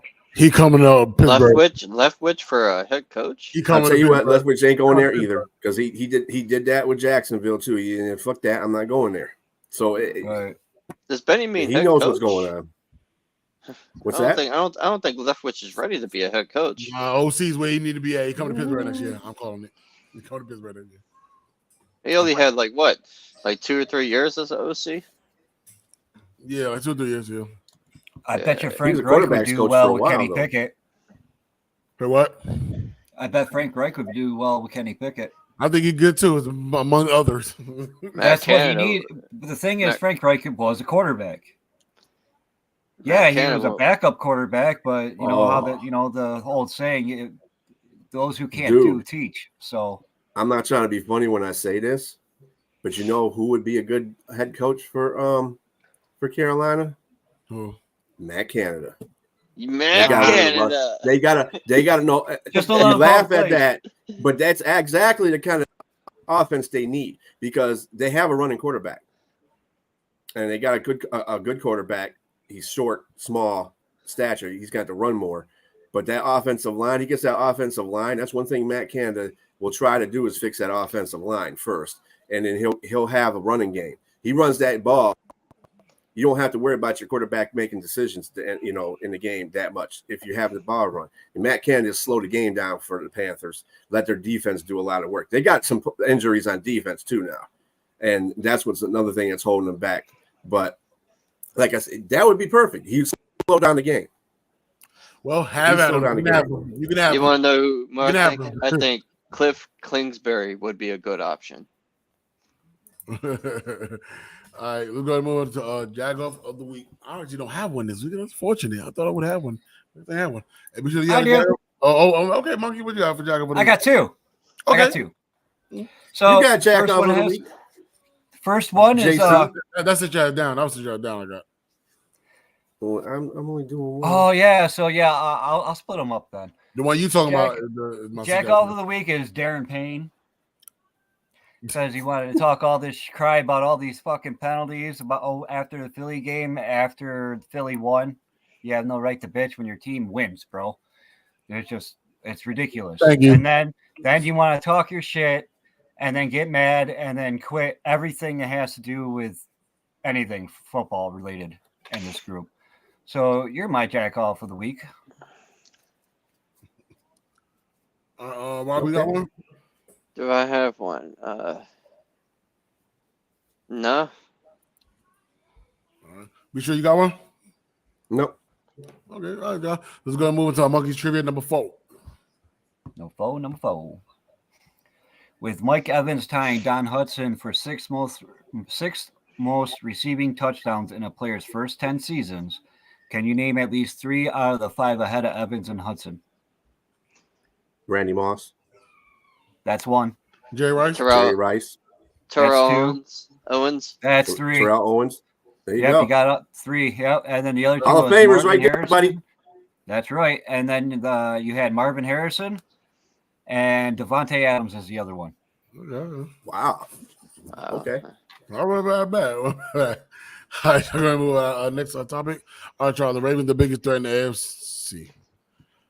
I'm going to, as of right now, I'm going to say yes. They're looking right now. They're balling right now. They're winning games right now. I think Kansas City still, even though they're one of the top teams in the NFL, they're still kind of struggling there too with the wide receiver position right now. There's not too many flaws going on in Baltimore right now. Not too many. The defense is really good. The offense is really moving well. Lamar Jackson playing the MVP. caliber right now, man. The running game looks stellar, man. Odell's trying to get in his bag as of late. You know what I'm saying? So when he was being the question mark throughout half the season. So yeah, they're looking really good right now. So I think right now I'll say yes. As of right now, they're looking that way. So yes. But damn you. Be sure. I have to agree with you, man. I think they are the biggest threat in the AFC. I think Kansas City has shown us that they can't really win games without their entire package being. I really think the wide receiver position is killing them. You can't go to Kelsey every time. Sorry, and a lot of teams are starting to find that out, and they're starting to double Kelsey. If you notice in some of these games that good teams that they're playing, they're doubling Kelsey. Yeah. So, and you got to be forced to throw the thing. And now Rashid Rice is coming out. He's doing his thing. They really got to stick with. I think what Kansas City needs to do is stick with the running game because their running game is pretty good. Pacheco, whatever his name is, he's an awesome running back, and I don't think they use him enough to set up. They start using him enough, they can get into the play action, and you're going to have receivers that are going to be open from that point anyway. I think that Andy Reid actually is not running the offense exactly the way he should be running it with the lack of depth he has at wide receiver position. So, I mean, Baltimore, they can run the ball. They got good defense. Both of those are a recipe for being Super Bowl champs right there. You can do that effectively and move the ball up and down the field, and there's no reason. And like I said, Lamar doesn't have to do too much. So he doesn't have to make that many bad decisions. He doesn't have to make any bad decisions at all, really. Just throw the ball. Couple hitch route, bam, he got a touchdown. And once in a while, go deep just to keep the defense honest. So, I mean, he's playing really well, too, and it walks hand in hand with the running game and the defense. So, yeah, I think they're the best team. The best team, really, I think, in the NFL, well, besides San Francisco. Yeah, true. So Philly. So, yeah. All right, Robbie. You know what? Call me crazy for this, but I think the biggest threat in the AFC is the Texans if they get in the playoffs. I don't know if I say that. CJ Stroud. They're a dark horse team. They are. Dark horse. If they get in no. If they get in the playoffs, if they get in the playoffs, they're going to be a threat. I think their inexperience is going to catch them in the ass if they get to the playoffs. Yeah, me too. Now, if they can play this level next year, and with their experience, Texans look like they could be a really good team within the next few years. A really good team. Young. And to be honest with you, I'm excited about it. After all that Deshaun Watson fiasco, man, it's like they were blackballed from the NFL. Like nobody wanted to talk about them, and then they weren't playing well on top of it. But they're racist. About the question, right? Like, yes. You really see the Texans being a threat in the AFC, like represent the AFC conference, or Baltimore? You're gonna choose Baltimore every single time. That's kind of where you gotta look at it. Because if it was Baltimore versus Houston, you're gonna choose Baltimore. You ain't choosing Texans. Hey, this is the NFL. Anything can happen. Yeah, but they're not over Baltimore. I just don't think over Baltimore. Not over Baltimore. A consistency, the only thing, and I do think that Houston is going to be a really good team this year. However, going forward, but they do show lacks of concentration in some of their games. Being a young team, that happens. Like they beat the brakes off Jacksonville the first time they played them. Yeah. The second time they played them, it was a really close game. Mm-hmm. And it had to end up on Houston having their last possession. So, and it shouldn't have come to that. Houston should have beat the brakes off them the second time, kind of thing. The same thing I think about the Lions in Green Bay. But it's just sometimes it's the lack of concentration being a young team that gets you into that situation. So I think they're going to be a good team this year. Yeah. Maybe get in the playoffs.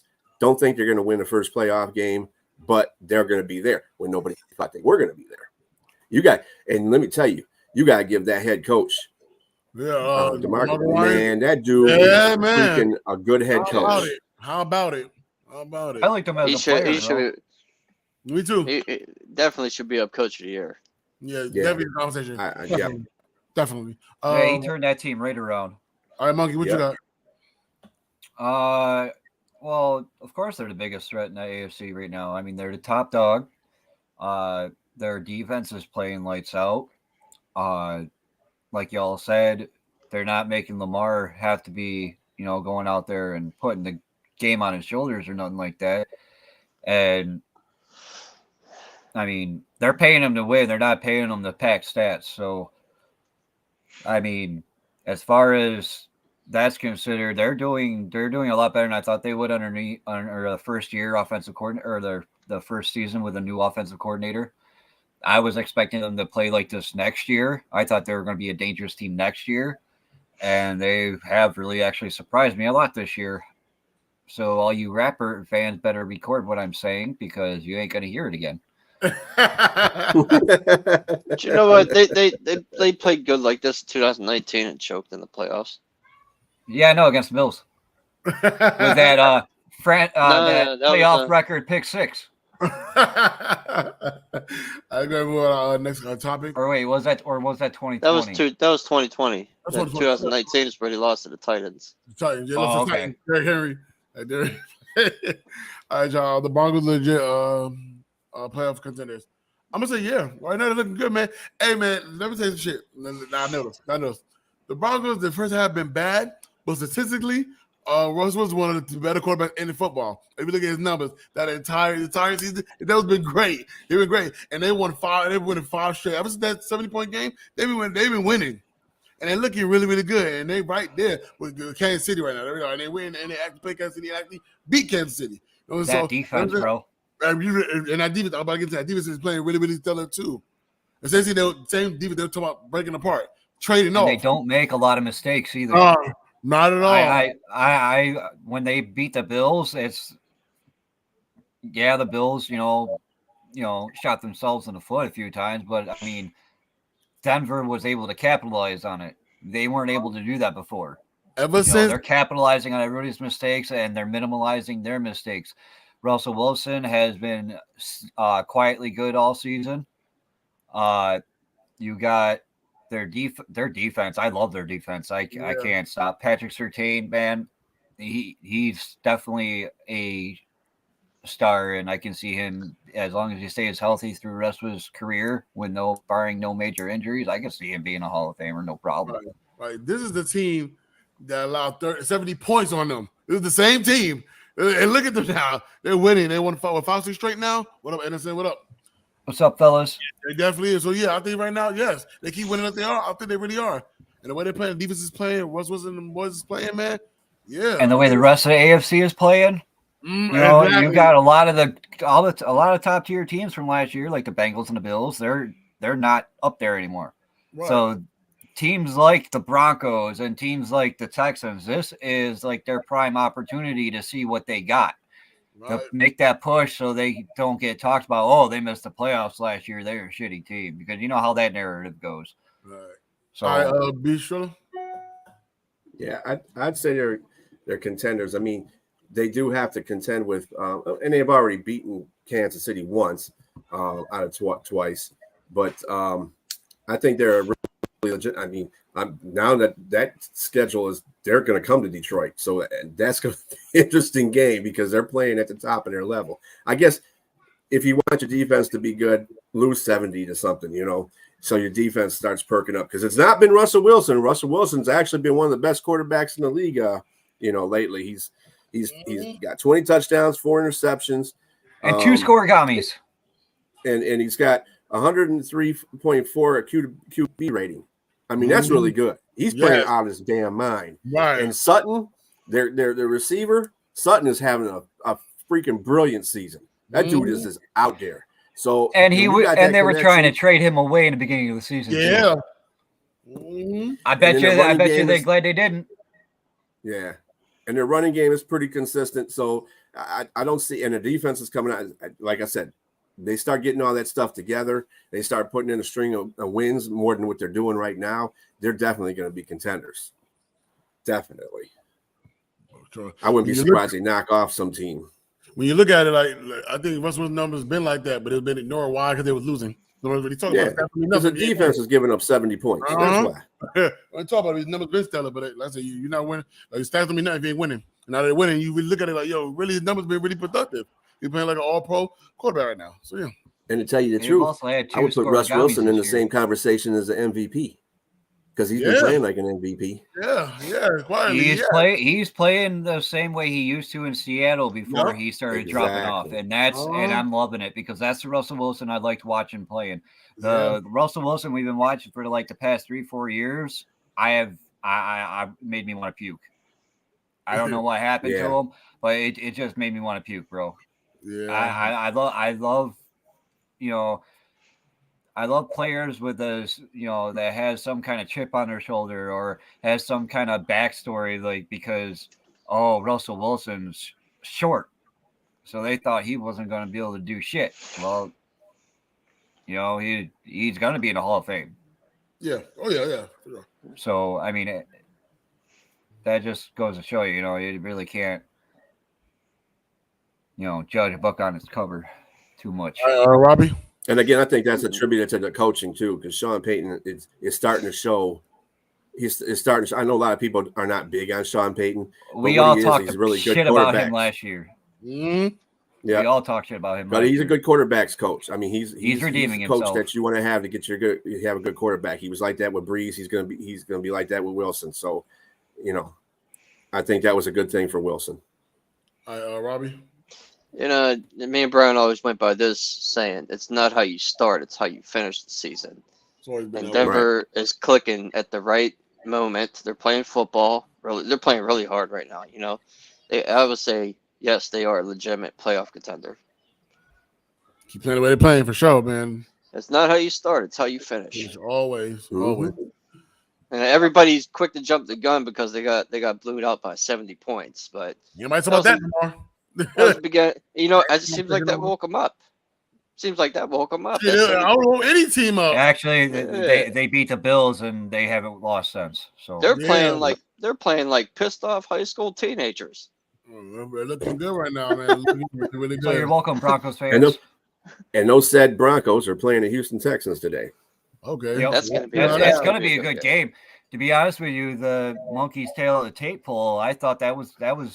I was debating between the Niners and Eagles game and that game because the way that those two teams have been playing, it's going to be an exciting game to watch. That's the one I'm watching today. That's the one I'm looking forward to. Yeah, I'd be very interested to see what CJ Stroud does against that defense. Yeah, I really will. For sure, man. That's a locked in the offensive rookie. I think we all know that. So we'll see what happens in this game. But all right, y'all, let's go ahead and move on with our next topic. Jumping the gun. All right, Aaron Rodgers coming back too soon, or is it even necessary? Too soon and ain't even necessary. I don't know why he's even playing. I think that Teddy kid bullshit. I think he bullshit. Like this is somebody else calling a bad man. You a dumbass man right now. That's what you ask me, and I'm not really supporting nothing Aaron Rodgers is doing right now whatsoever. Like, what come back for what? Come back for what? What you at 4-7 ain't going nowhere. What are you coming back doing? What get your feet wet? I guess. Where's the preseason for that? Of next year, but no, there's no reason for you to come back. Why are you fighting to come back? Now, if they had a winning record, okay, maybe so. Play a picture, maybe so. But you're playing for nothing. Stat pattern if you come back. Yeah, I'm done. This man, I was calling a bad man. I ain't calling you that no more. It's over. You're done. Go back to that dark place. All right, go back to taking them drugs. What you was doing when you was going away in the islands, whatever. But be sure what you got.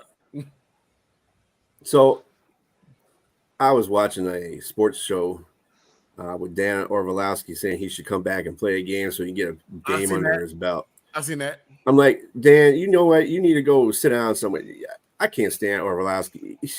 Of course you can't. The dumbass ran back of the end zone and cost you guys. He ain't a good quarterback. Even if he didn't do that, he's still not nobody I appreciate. That I'm going to. Well, that's the reason why I don't. Attention to. That's why I don't pay much attention to him. Is because he did that. How can you critique quarterbacks when you do something like that? But Asrod is he's a diva. He just wants to be out there. So he said, I'm here. This is me. Motherfucker, nobody cares about your old ass. Sit your ass down somewhere. You playing a team that's not going to even make the playoffs. Get the fuck on. Just sit your ass down and come back next year. No, so what? He can come back in and get hurt again? Somebody's going to be going after his legs. Trust me.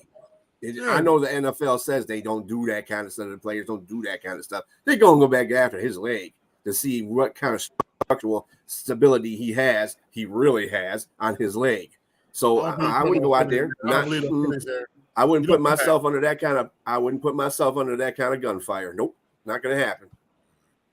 Anyway, the Jets did say he's not going to be playing, so that's another new one that came out. The Jets said he's not playing for the rest of the season, so even if he does practice, he's not coming back.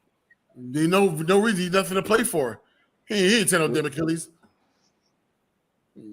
Trying to be a comeback player. That's what it is. He's just being a damn diva. What? All right, Monkey, go ahead. Man, they're not making the playoffs. They can't make the playoffs. Aaron Rodgers will come back for like the last 2 games of the season. Is the last time I heard. Is if he comes back, it'll get him for the last 2 games of the season. What is the point? I mean, there's no even point to win them games. You're just going to ruin your draft capital. That's it. You know why? Why win? you already shot the season. And if you tore your Achilles tendon, you would think you'd want to take a little bit more time at his age to fucking rest that shit up for next year. Exactly. To be honest with you, I think he just sprained his ankle and he's being a little bitch about it. Facts. And they're saving him for next year because they signed him for a 2-year contract. Achilles then he goes on his boy Pat McAfee's show to be and Pat McAfee blowing smoke up his ass. Oh, that's just outstanding. It's awesome. Man, if you both don't sit your asses down, don't start hyping stuff up. Don't do that, Pat. Come on, bro. I know that's your boy. Damn. Really? Come on. He pissed me off. That shit can't happen. You just trying to sit there and noggle on his nuts. Stop that shit.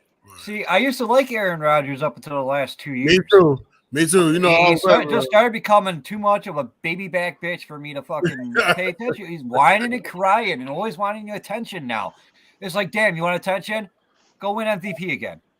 Because you know he ain't winning another Super Bowl. Like the problem is he's not in your division. He was in mine. So I know he's being a BBB. So he was BBB as soon as he came into the damn league and started being successful. He was being a BBB when he was playing with Brett Favre. Because he goes, well, Brett Favre can't do this and Brett Favre can't do that. Man, if you don't shut your ass up and recognize your elders, you need to sit your ass down like you've been doing. Right. He's been like that. Ever since he came from the University of California, man. He's no bad man no more. He done pissed me off. Ass rod, like I said. Ass rod. All right, Robbie, what you got? I don't like him. Go away. And Pat McAfee, I don't like him either. He's a jagoff. No, I like Pat McAfee. I can't say that. He might be from Pittsburgh, but he didn't. He might be from Pittsburgh, but he is a Colts player. I don't like the Colts. He played for the Colts. Yeah, but he don't come here like, oh, I love the Steelers. No, he's like, he played for the Colts. I don't care about him. I don't even watch the show. Every time he speaks it, I just get like an instant headache. I watch certain parts, not the whole show. I don't watch the whole show. I watch certain parts, not the whole show. But let's get to Monkey Shiver number 5.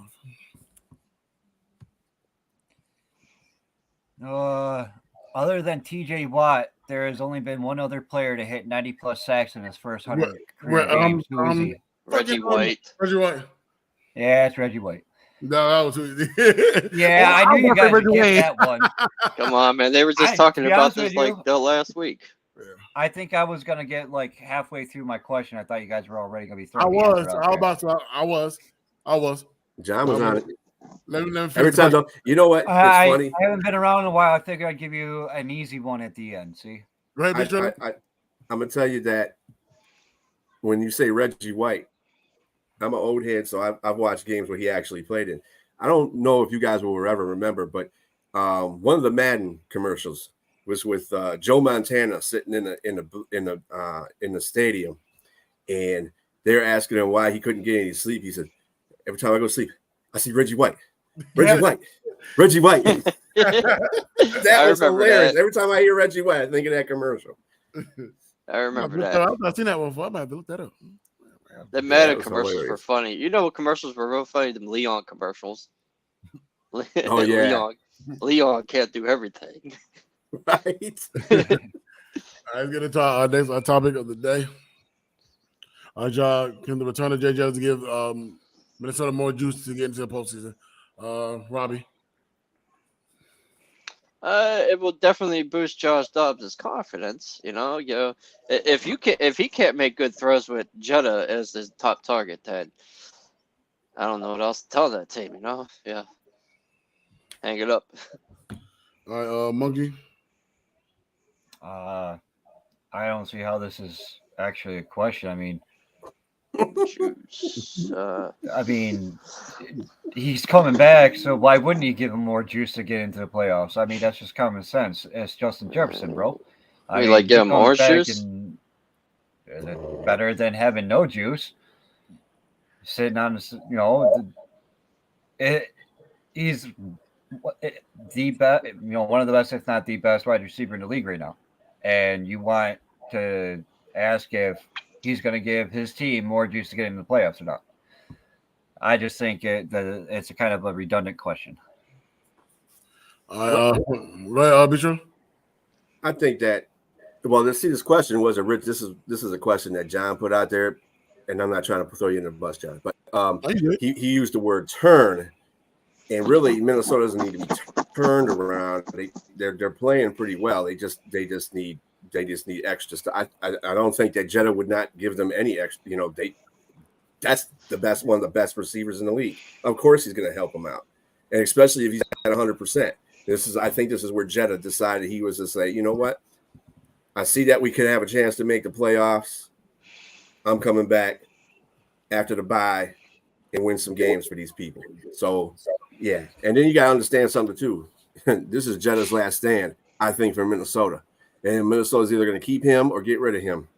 And with the emergence of Addison, and they're winning games, they were winning games with that combination.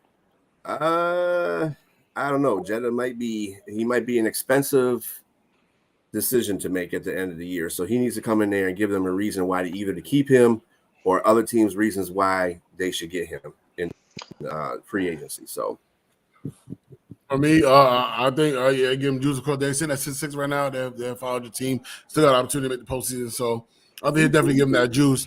But yeah, but be sure I'm saying, yeah, I remember they even talk about re-signing Kirk Cousins. You want to do that, and they got to sign Jay Jetty. He's really expensive. So they really do got a tough decision to make. They really do in that department. They really do. Mm-hmm. Yeah, I think he definitely will give him some damn juice. Right now, there's a 6th seed if the playoffs started. Yeah, and with him coming back, extra motivation. So really, all they got to do is win out, and with how Seattle's playing, their defense ain't playing good. So I want to win everyone, Benny. I want to win Seattle's inconsistent. That's Seattle's problem. Seattle cannot stay consistent. Only if they had a defense. And they're playing. All right, let's move on to topic.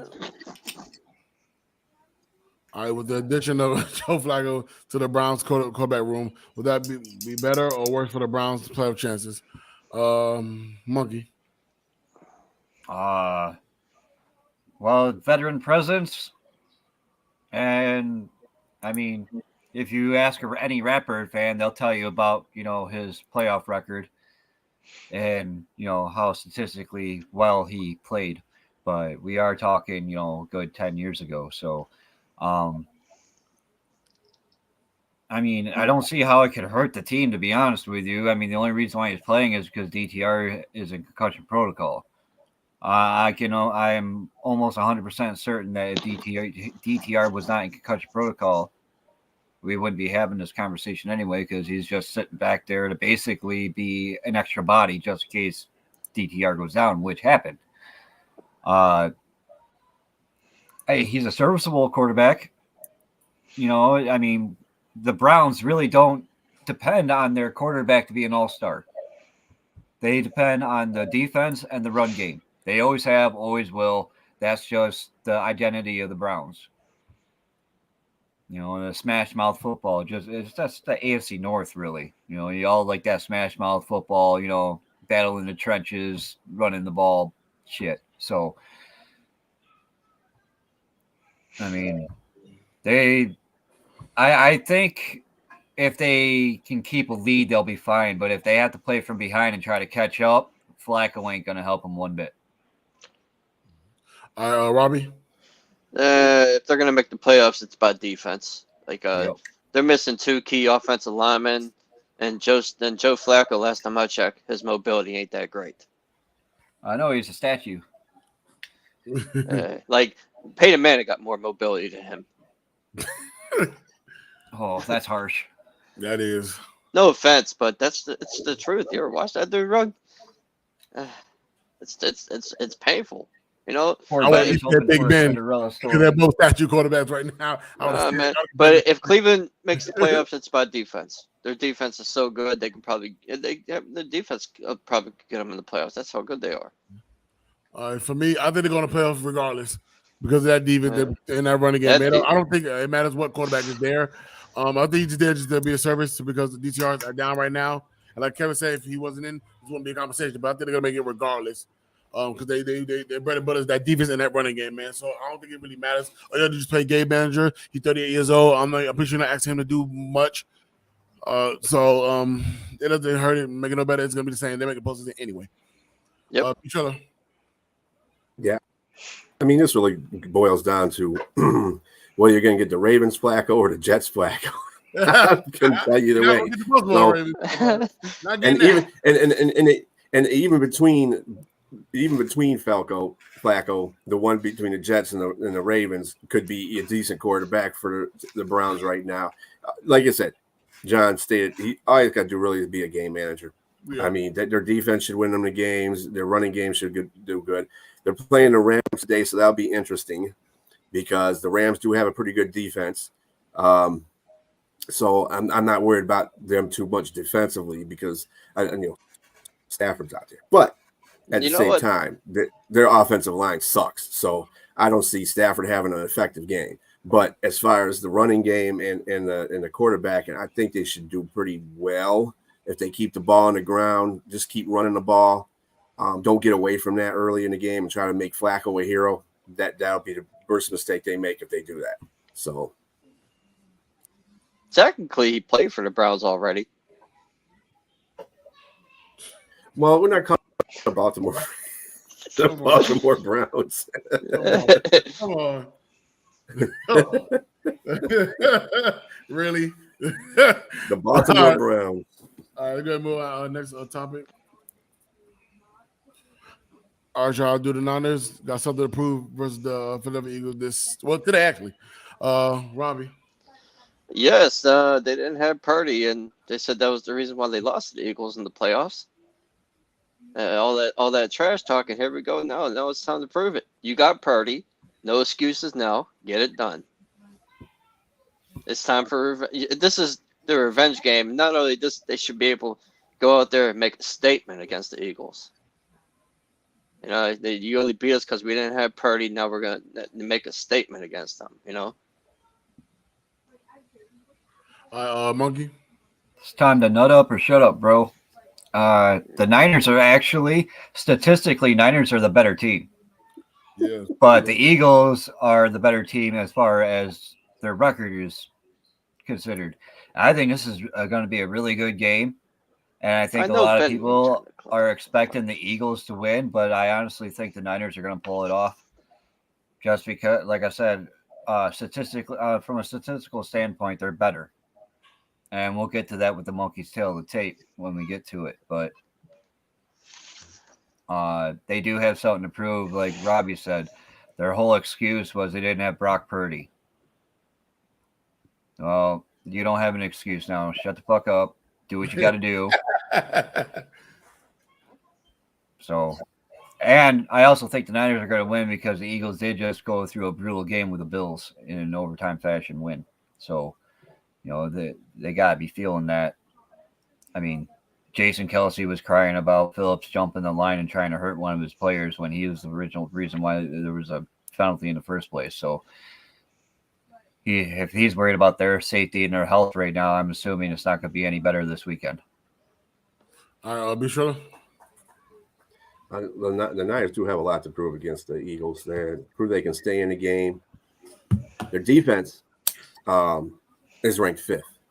So that right there tells you a lot. I'm with Kevin. I think San Francisco's got this game. I really do. I don't care if it's in Philadelphia or not.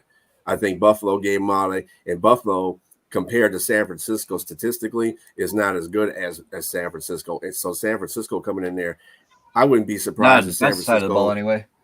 San Francisco will probably put up. I would think they would put up. They win by 10 points or more.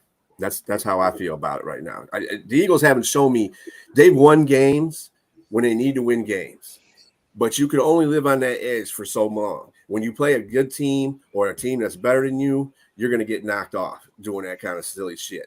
And Jalen Hurts is so it's just going to do that. You're going to do that.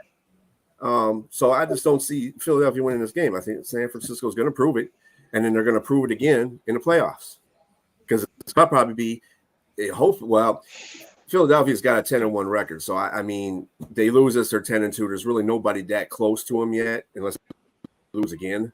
I think the only thing that makes a difference in this title for Philadelphia is Dallas, because Dallas is the closest team to them right now in their division, and that'll be a big ass game.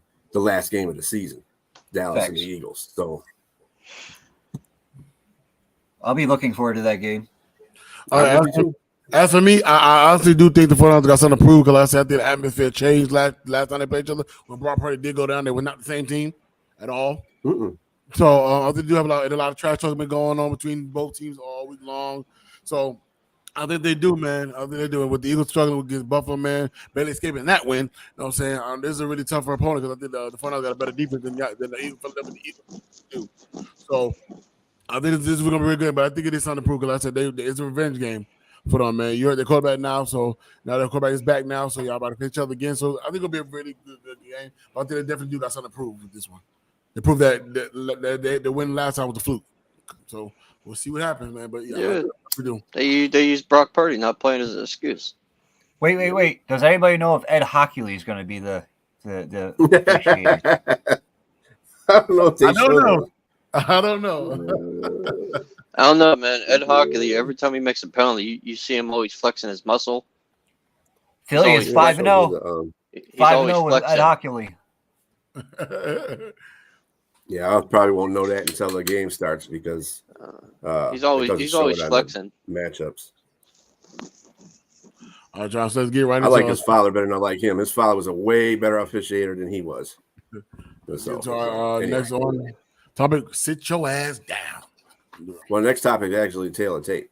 Well, should I take? Okay, let's right. get right to tail tape. Okay. Oh, somebody moved it up. Who moved it up? Oh. Yeah, I didn't have it on there at all, so I put it up there. Oh, okay. We'll do tail tape because it coincides with I bet let's get right into it.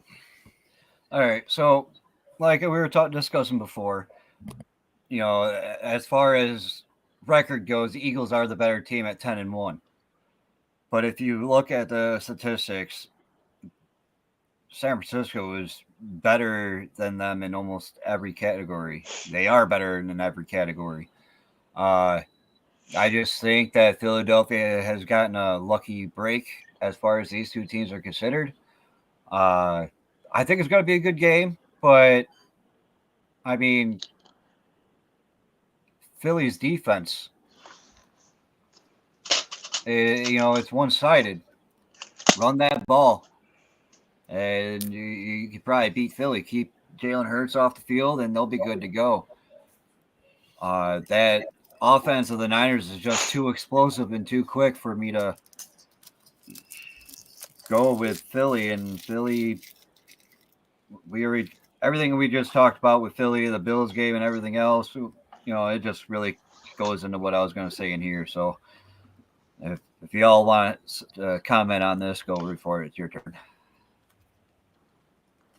Yeah, I mean, I'm with you. Like I said, we basically covered this in the discussion beforehand.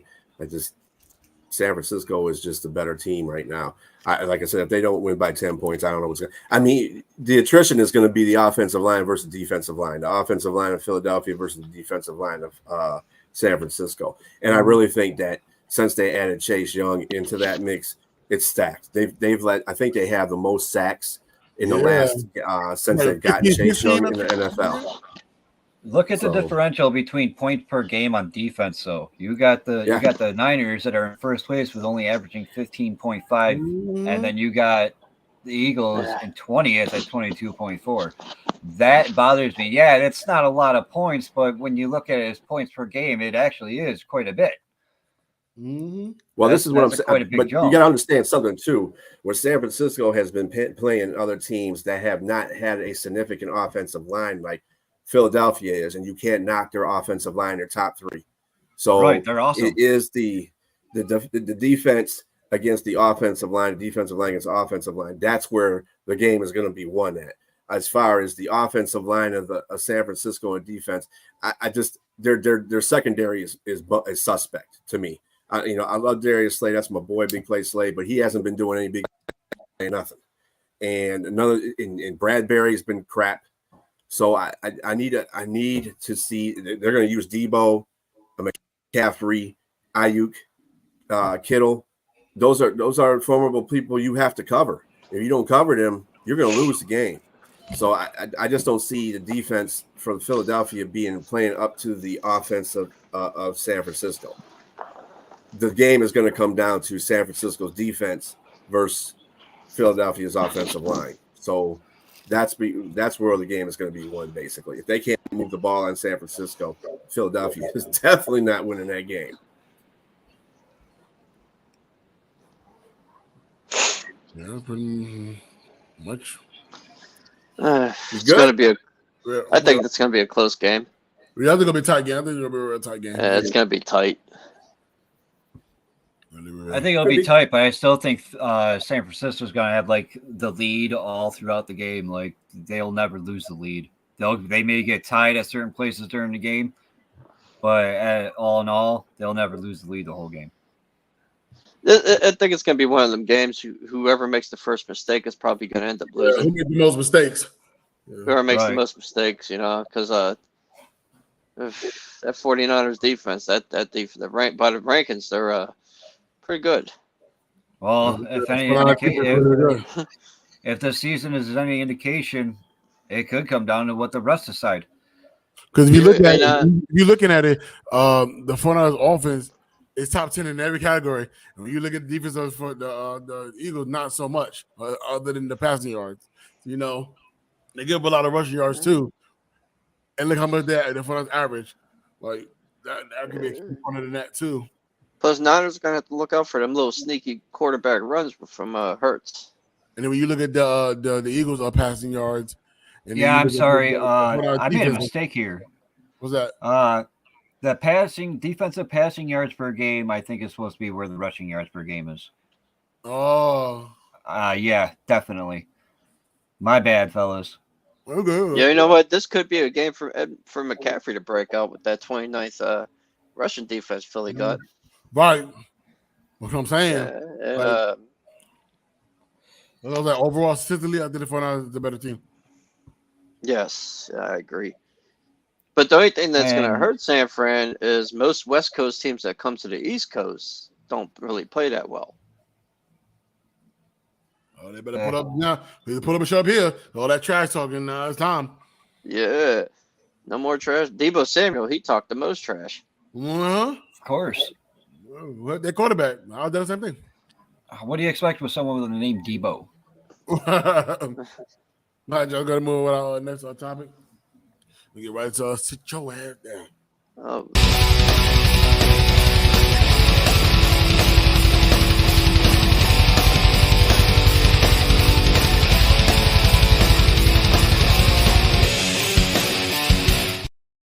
All right, go ahead and put me on a single screen. So,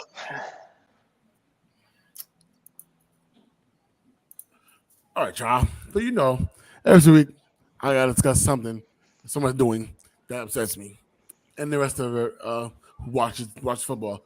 I'm one of the guys that shout out anybody, including my own team. So the coaching, the player, the teammates, the coordinators. I'm calling you out. If I gotta introduce you, I'm gonna call you out. I don't like when the diva mentality that we have going on in Pittsburgh, and as much as I wanted to be something, think of the past keep coming back to haunt us every single time.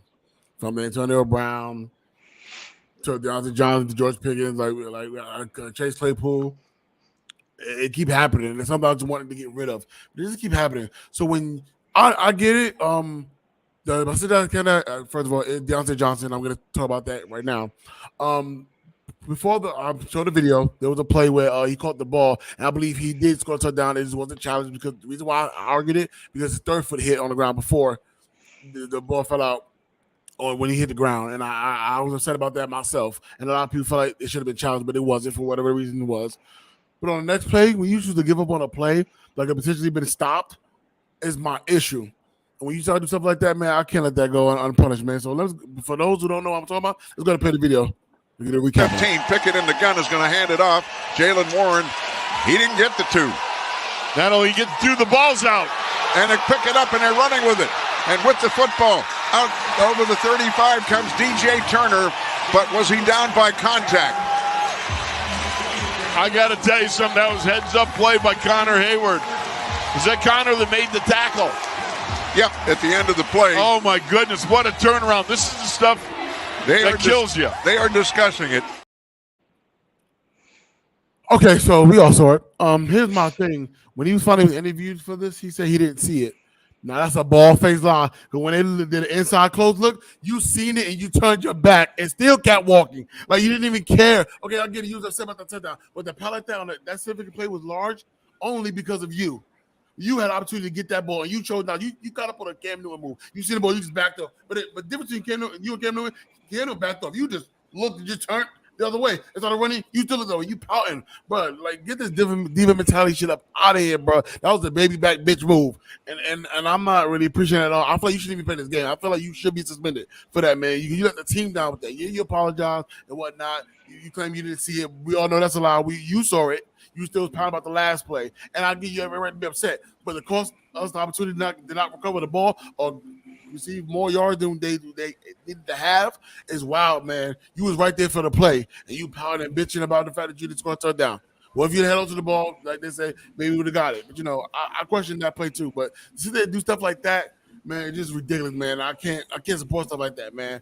And I'm really, really disappointed in your actions, man, because that's ridiculous. You going back to the diva mentality. I'm trying to get rid of this, but I feel like it's just a thing in Pittsburgh. We grab great wide receivers, but always coming with diva-licious moments. The only one that ain't done it was Hans Ward. I think the only one that haven't done it. I can think of on top of the head. They didn't have a diva moment. But come on, man. We gotta put this to bed, man. And that right there is ridiculous. Man. They showed the inside scoop. You saw that. You didn't care. And you didn't even try to run, make an attempt, make an effort. You didn't do nothing. Man, and I'm really strictly disappointed. I hope moving forward you don't do this anymore. I feel like you should be suspended for this game. You should not be playing this game at all. Like, I think you deserve a game suspension. I think you do, but I'm not the coach. So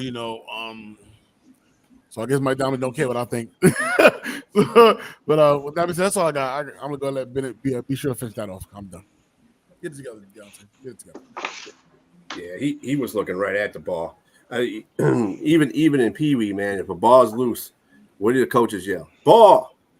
That should automatically spot you to look at the ball and jump on it, no matter if it's a fumble or not. If the ball is loose, just jump on the ball. Yes. He sat there. It was 2 bounces. He could have caught it. He could have got it right there on the second bounce.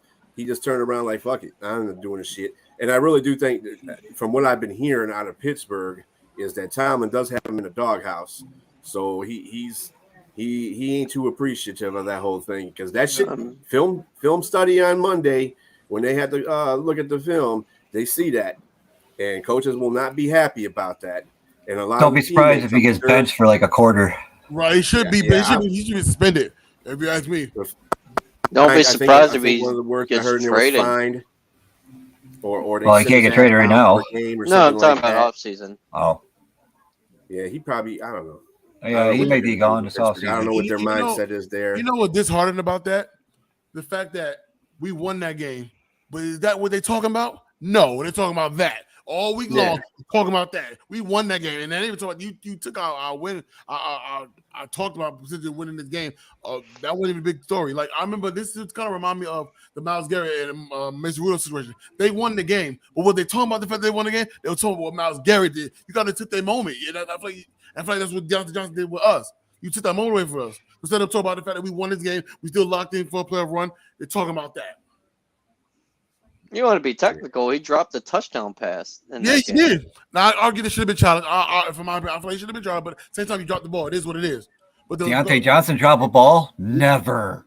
Yeah, you know what? I'm going to call him Deontay. I'm sorry, he has Deontay been doing better with Dropson. that. I'm sorry. I'll give him credit towards that. He has been doing better with his drops, but I just wanted to throw some shade. You got to call it how it is. I couldn't help myself. Even with Dropson. that, even with that whole situation, which I still, even if they would have chance, they would have lost it because it's called a process. It's the same thing Calvin Johnson did when the whole process shit started. You don't have the ball fully in your control when you're out of it doesn't make a difference if you're out of the end zone or in the end zone and have it and go out of the end zone. You didn't have the ball when you landed. So they're going to call that an incomplete pass all day. Just because it's going by what they consider as a process, which we already agreed that's a bullshit ass call anyway. Yeah, so he should have got a touchdown based on looking at it. You got 2 feet in the end zone, you got the ball. Once you go out of the end zone, it don't make a difference. That's the what ball I can. was saying. That's what I was saying. But based on NFL rules, the process of the catch says he didn't complete the process. So that's the fuck thing about it. Yeah, but I agree. Knowing that, you should be still focused. If cornerbacks play like receivers did after they let up a touchdown, man, the offense would be 100 to 97 because cornerbacks would be like, oh man, I let the touchdown being a bitch. Okay. Yeah. That mentality in football. You didn't get this first time. Give me the ball again. I'm going to get it to you the second time. Fuck what the referee say. That's what his mentality is. But that's not what is shown on the field. And that's a bad thing. I don't know what it is with Pittsburgh and their deep receivers. Deontay Dropson. And I hate to say it, all these diva receivers, and you're correct, except for Hines Ward, because Hines Ward was not like that. Well, there was been under the tutelage of Mike Tomlin. So Yeah. that tells you something. A little bit. I don't know if Mike Tomlin's blowing smoke up their ass and making them that diva way. I don't know what's going on, but it seems like, AB, Deontay, JJ, Chase, it don't make a difference. And Pickens, to a point, he was doing that baby back shit too. I don't understand why you think that you're on a team. This is what I don't understand. Why does Tomlin have these receivers on here that are being divas? That's really where the point should Tomlin start. has a hard on for him. That's why. I don't know why Tomlin was a corner. Yeah. So I wouldn't give a shit about the receivers. You know what I'm saying? This is what I don't understand. I don't know where. I just Tomlin was a don't wide understand receiver in college. Who's that? Tomlin was a wide receiver in college. He was a corner. He played corner. Yeah, wide receiver. He was a corner. He played defense with McDermott. He played defense. He was in the NFL, but he even said that he was a wide receiver. Yeah, at one point. Then he Yeah. couldn't make it as a wide receiver. Maybe that's the point. Maybe that's the problem. Maybe that lies in the problem. He wasn't good as a wide receiver. He was better as a corner. And that's the reason why he's got a soft spot for the receiver. It's a weird situation, man. It's weird. But here's another receiver that did not act like a diva for the Stars, and that was Mike Wallace. Mike Wallace, yeah. It's another guy. Yeah, Mike Wallace. You're right. Yeah, You're right. Mike Wallace. He was about the business kind of receiver. I like Mike Wallace. Yep. Yeah, I miss him, man. I miss him. And Randall Well was another receiver that they mentioned about. But, hey, before we move on, hey, be sure to give it to Deontay Johnson one time before we move on. Give it to him. Deontay Johnson, man, sit your ass down. Sit down and stay sitting down for a while because you need to. Mike Tomlin needs to put your ass in the doghouse for real. Call him Deontay. Call him Deontay Dropson one time. Deontay drops. We're going to go on Pick'ems for the week. Hold on a second. 1 second. I do have a situation down. Yeah. That would be the elephant in the room, which would be, for me anyway, would be Von Miller. The affidavit says you're innocent until proven guilty, but I'm gonna just tell you what the affidavit said. The affidavit said that he grabbed her, choked her, and she said, "Stop, I'm pregnant," and he threw her into a table or a kitchen chair or something like that. Jesus. Now, there were issues between these two prior to this with their firstborn child. It was all over the media about how he was saying, I hope you have a miscarriage, blah, blah, blah, and stuff like that. But then they proceeded to have a second child. They're working on their third one, and now he's being arrested for domestic violence. You're a professional football player. Say toxic? Right. You went to college. You got to have some kind of intelligence I don't know what the issue is. I never thought Von Miller would be the type of guy to do that. But it's not like we really actually know him anyway. We just know from what we're shown. Mm-hmm. But he definitely needs to sit his ass down for that. But thank you, because if you get in trouble, you just saved us a shit ton of money. You're true. Yeah, that is true, though. That is true. Hey, you put that comment back up. What Ryan say? What did he say? I missed the. Steelers draft nothing but divas. You don't draft anything when it comes to wide receiver. How do I talking? Right. You draft anything. You want some of them. You want some of them divas. Yeah. They draft slot receivers only. You know, it's so funny. When Juju was a free agent, Raven fans wanted him. Wanted them. They want everybody. They wanted Devontae Adams. Shit. They wanted Randall to come out of retirement. Right, I got to agree with you on that one. That little bit of dirt that Von Miller has, if he is guilty of that, that's going to suck his career. Yeah, that is right down the drain. Unfortunately, I bet you he won't make it. If he's had these run-ins, if he has history with this woman like that, I got to question Von about his. I mean, dude, is the punani that good that you got to keep going back and fucking with a dick? I mean, I don't understand. Don't do it. Just cut ties loose. Just bye. You can find another chick. I'm sure you can. I don't know, man. I hope it didn't happen. I hope it is just all a big misunderstanding. I hope this shit didn't go down like it did. I hope that he's innocent of this situation. But at the same time, dude, that's a pregnant girl, man. You can't be doing that. Yeah, that's tough. And now in this league in the NFL, domestic abuse, woo, dude, you are gonna get hurt by the NFL if they find you guilty. Trust me.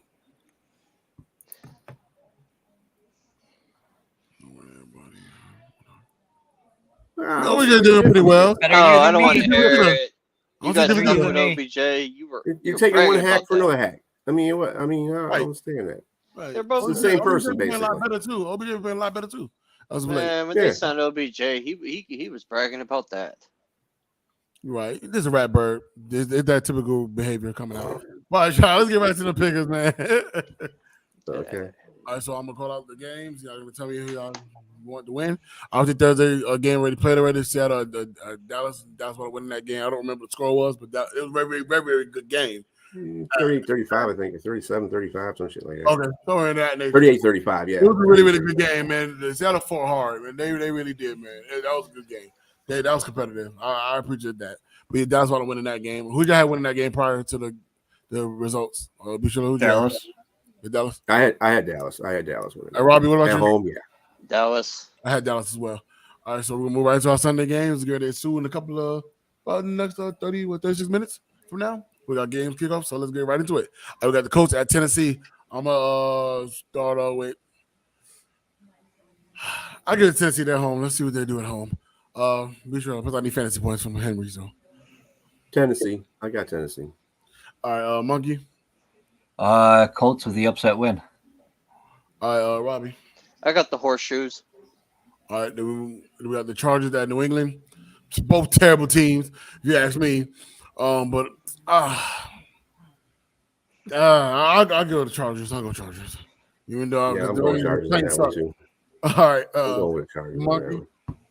You got the Chargers who have a defense that can't stop anybody, and you got the Patriots who have an offense that can't go anywhere. I'm going to go with the Chargers. All right, Robbie. Give me the phone, Chargers. All right, I know we got Atlanta at the Jets. Another two bad teams in my opinion. You skipped over Detroit. I'm sorry. I did. My fault. We got Detroit and the Saints. I got Detroit in that game. Be sure. The only reason why I'm picking Detroit in this game is because all of the New Orleans receivers are hurt except for Olave. So, I don't trust their defense right now. All right, Muggy. They could have all their starting lineup. I'm still taking Detroit over the Taints. They're going to kick that taint right in the taint. All right, Robbie. I'm going with the Lions. All right, then we got Atlanta at the Jets. 8 Mile. Another two terrible teams. I guess the Jets home. We need the Jets. I guess they're home. Be sure. I hate this game. because I don't know where Atlanta team is going to show up and what Jets team is going to show up. And since the Jets don't really have a good quarterback in the first place, are they starting Tim Boyle again? They putting the cradle, the old lady snatcher up in the front. Oh no, it doesn't matter. It really don't. You know what? I think I'm gonna go with Atlanta with the upset on this one. I'm calling it an upset because it's at New York, or New Jersey. Sorry, it's at New Jersey. So I'm gonna go with that. All right, Monkey. Going with Hotlanta here. I think the whole Aaron Rodgers thing is being the only thing they're caring about in New York, or New Jersey. They're not gonna. I don't think that team's falling apart. I mean, their defense is great, but man, their offense is inconsistent. I mean, same thing could be said about Atlanta. And I'm probably picking Atlanta just because it is the Jets, but I honestly think that the Falcons will pull it off. All right, Robbie. So the Jets barely get a touchdown a game. I'm going with the Falcons. All right, then move to Arizona at Pittsburgh. I got Pittsburgh. Bishola. Yeah, I got Pittsburgh there. They're home, and it's against Arizona. So, yeah. All right, Monkey. I'm going to go with Arizona. No, I'm kidding. It's the Steelers. Man, Steelers better not lose this game. Pittsburgh. We got Carolina at Tampa Bay. Give me Tampa Bay in this one. Yeah, I'll take Tampa Bay. I'm Monkey. Tampa Bay. Oh, I'm going to take the fucking ears. All right, Robbie. I'm going with the Tampax Buccaneers. All right, we got Miami and Washington. I got Miami. Yeah, I got Miami. Too much offense. All right, Monkey. Too much offense, and they just took a brutal beat down by Dallas. I'm definitely taking Miami. All right, and Washington's a losing team, so it's the only teams that Miami can beat. All right, Robbie. Damn, Kevin took my words, man. Miami. Then we got Denver at Houston, which is going to be a very, very good game, man. It's a huge challenge for Houston. I think Denver might come in there upset and win that game. So give me Denver. Be sure. Yeah, I got Denver too on that one. They're playing too good right now. Houston lost the game, so they came off a Jacksonville loss. So, yeah, that's not going to sit well with them. All right, Monkey. Man, I'm going to take the Texans at home. Okay. All right. Robbie. Go Houston. All right. Houston is favored in that game by 3. But anyway. All right, and then next we got Benny at Kearns, and I'm playing the Cleveland. Cleveland at the Rams. I'm gonna root for the Rams for divisional reasons, so I'm going to the Rams for this game for divisional reasons. Gotta keep them up my back. All right, so be sure. Yeah, as much my boy Stafford's playing, but as much as I'm saying that Cleveland's got a good defense, I just don't see them losing to the Rams. Cleveland's got a bit of defense right now, and all you got to do is rattle Stafford a little bit, and he's straight. So I'm going with Cleveland. All right, Muggy. I'm going to go with Cleveland, even though they have, the statue starting for them today at quarterback.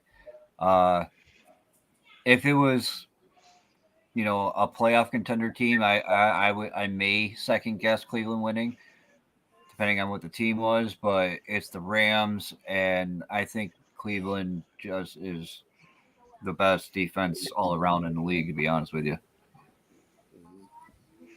All right, Robbie. I'm gonna pick Benny's favorite team versus his favorite second team, the Cleveland Browns. All right, then we got another top game. We got the 49ers at Philadelphia. Man, this is gonna be a really, really good game, man. Like, it go either way, but I think 49ers win this game. I think 49ers is a better team overall. I think they win that game. They upset Philadelphia in Philadelphia. Be sure. San Francisco by 10. Ooh, okay, Monkey. In the weekly pick'ems that I did, I picked Philly, but I honestly think after doing all my research and shit that I had to do for the podcast, that I honestly think San Francisco's going to take it. All right, Robbie. I'm going to pick San Fran by 14. Ooh. Oh, that's You know what? I woke up 14 today. is like, woo. I woke up today and I'm feeling dangerous. Okay. You feeling dangerous? Okay. Don't hate. Listen, man. Do not hate. You woke up dangerous. You did. 10 points. I can. You know what's straight, but 2 TDs. No, it's That's a possible. lot. It's possible. I don't know. Eagles do got the 29th ranked rushing defense, so McCaffrey could have. Yeah, but if Ed Hockley is over there officiating, oh God, I don't know. Even though I picked the Eagles, we don't know in my that for a fact. I picked the Eagles in my pick'ems, but I'm going with the Niners here.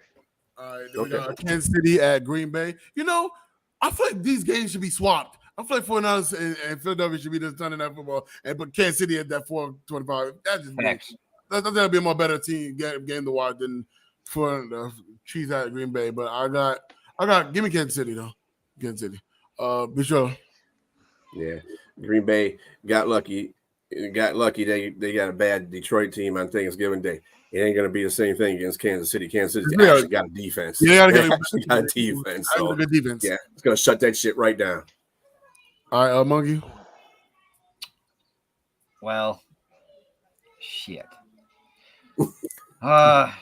Man, I would really like to see Green Bay just light Kansas City up, being that we got to play Kansas City next. I just don't see it happening, and I see Kansas City beating Green Bay by at least 2 touchdowns. I think it's going to be a bad blowout from the beginning of the game to the end. All right, Robbie. I think this is going to be a high-scoring game. I got Kansas City winning though by 3. I'll give me Kansas City about 10. That one. All right, we got the Monday Night Football game. We got Cincinnati at Jacksonville. I got Jacksonville. There's no hope for Cincinnati. I think that season is done. So give me Jacksonville. Be sure. Yeah, Cincinnati's coming off a loss. Jacksonville's coming off a win, a big division win, might I add. And they're playing at home. So Jacksonville all the way. All right, Monkey. And that big division win was against the hot Texans. Yep. I'm going with the Jaguars, and I think they're just going to blow them away. I think it's going to be like a 31-13 type deal game. No Joe Burrow, no winning. It's not going to happen. I mean, look what happened before they had Joe Burrow and they had to mix a fucking whatever quarterback, ad name here. They didn't do shit. So I highly doubt they're going to be able to do anything with whatever the hell his name is that nobody cares about. Browning or whatever his name is. Jake Browning. Jake Browning. It was Browning. All right, cool. Oh my goodness. Y'all did that rap behavior back there. But Ryan, go back to playing Call of Duty, okay? All right, what you got? I'm going with Jacksonville in a blowout. Cincinnati would be lucky to get 7 points. All right, that does conclude all the pickups. So good luck to everybody with their pickup stat sheets. Week. Let's get right into our zone coverage players of the week.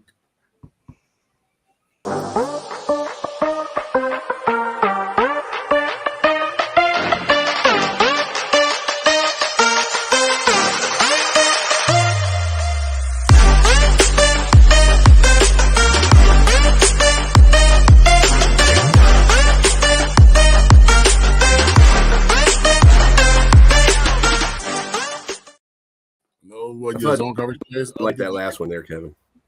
I didn't put that one. Mine was. I put that because I don't want to use. Oh, I don't know if it was you. You about. Yeah, it was me. Rashad. I wouldn't want to put Rashad Gary there. Yeah. But I picked Dak Prescott only because he won. If Josh Allen would have won, I would have picked him because he had a better game. And that does conclude the end of the show. I thank everybody on the panel to be on here. You guys was a great man, a great return. Back after our little mini bye week. The holidays is here, you guys, man. A lot more football. Got to see we move right into the December football. There were 7 and 6 more games left in the season for the regional playoffs.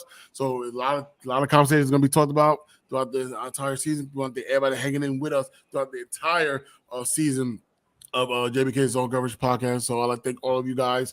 You can see you keep popping up here every single week, sharing, liking, engaging with us, because that's how we grow. We're nothing without y'all, as always. So be sure anything you want to say before we go to close out. Yeah, everybody tell your friends, your fam, about the show. I know it's on at 10 o'clock on a Sunday. I know some of y'all go to church. That's cool. Got no problems with that. But anybody that doesn't go to church or just wants to sit and watch this show, hey, do what you gotta do. Just give us a holler. Come on, we need people to be out here viewing this. And if you're at church, just put an earbud in. They can't hear it. There you go. Just watch, that works too. Right. God understands. It's Football Friday. God loves Sunday. football. Sorry, my bad. God loves football. That's all right, Monkey, anything you want to say? No, fuck y'all teams. This is my bye week. Damn. Robbie, anything you want to say? You are a very angry person, Kevin. Well, it says Mad Monkey, right? Mad Monkey. Well, now he wants to admit it. Mad Monkey and Mad Genzer. Well, Mad is supposed to be crazy, as far as crazy. But, I'm ready to defend my award, he says. I just want to say, go Lions, go Steelers. See, at least Benny has a good, disposition, sense of, humor when it comes to these awards, unlike certain other people that, went he was off one the of the year handle last year, wasn't he? Crybaby. Who wasn't being a crybaby about being voted for? Oh, it was Dante. Dante was being a crybaby about it last year or the year before. Yeah. Benny is a Keebler Elf fan. Or no, maybe it was Rakai White. One of them someone was crying because they were. No, it was that other one, the vegan rat bird. That's no longer with us. He had a problem being voted being a. It was Steve Wayne. Yeah. Steve Wayne. He even win. He was nominated. He was so mad about it. Yeah. He was dominated. He didn't even win. I think Nicholas won that year. I think it was Nicholas that won. Yeah. And we all knew he wasn't going to win. We even told him we knew he wasn't going to win. He was so mad. Voting, bro. What award was this? It was voted by his peers. So we put all the vote things up there. People were voting. It was Home of the Year. It wasn't us. He was nominated. He was so mad about being nominated. He was so mad about it. What was it? Homer of the Year? Yeah, it was Homer of the Year. He won.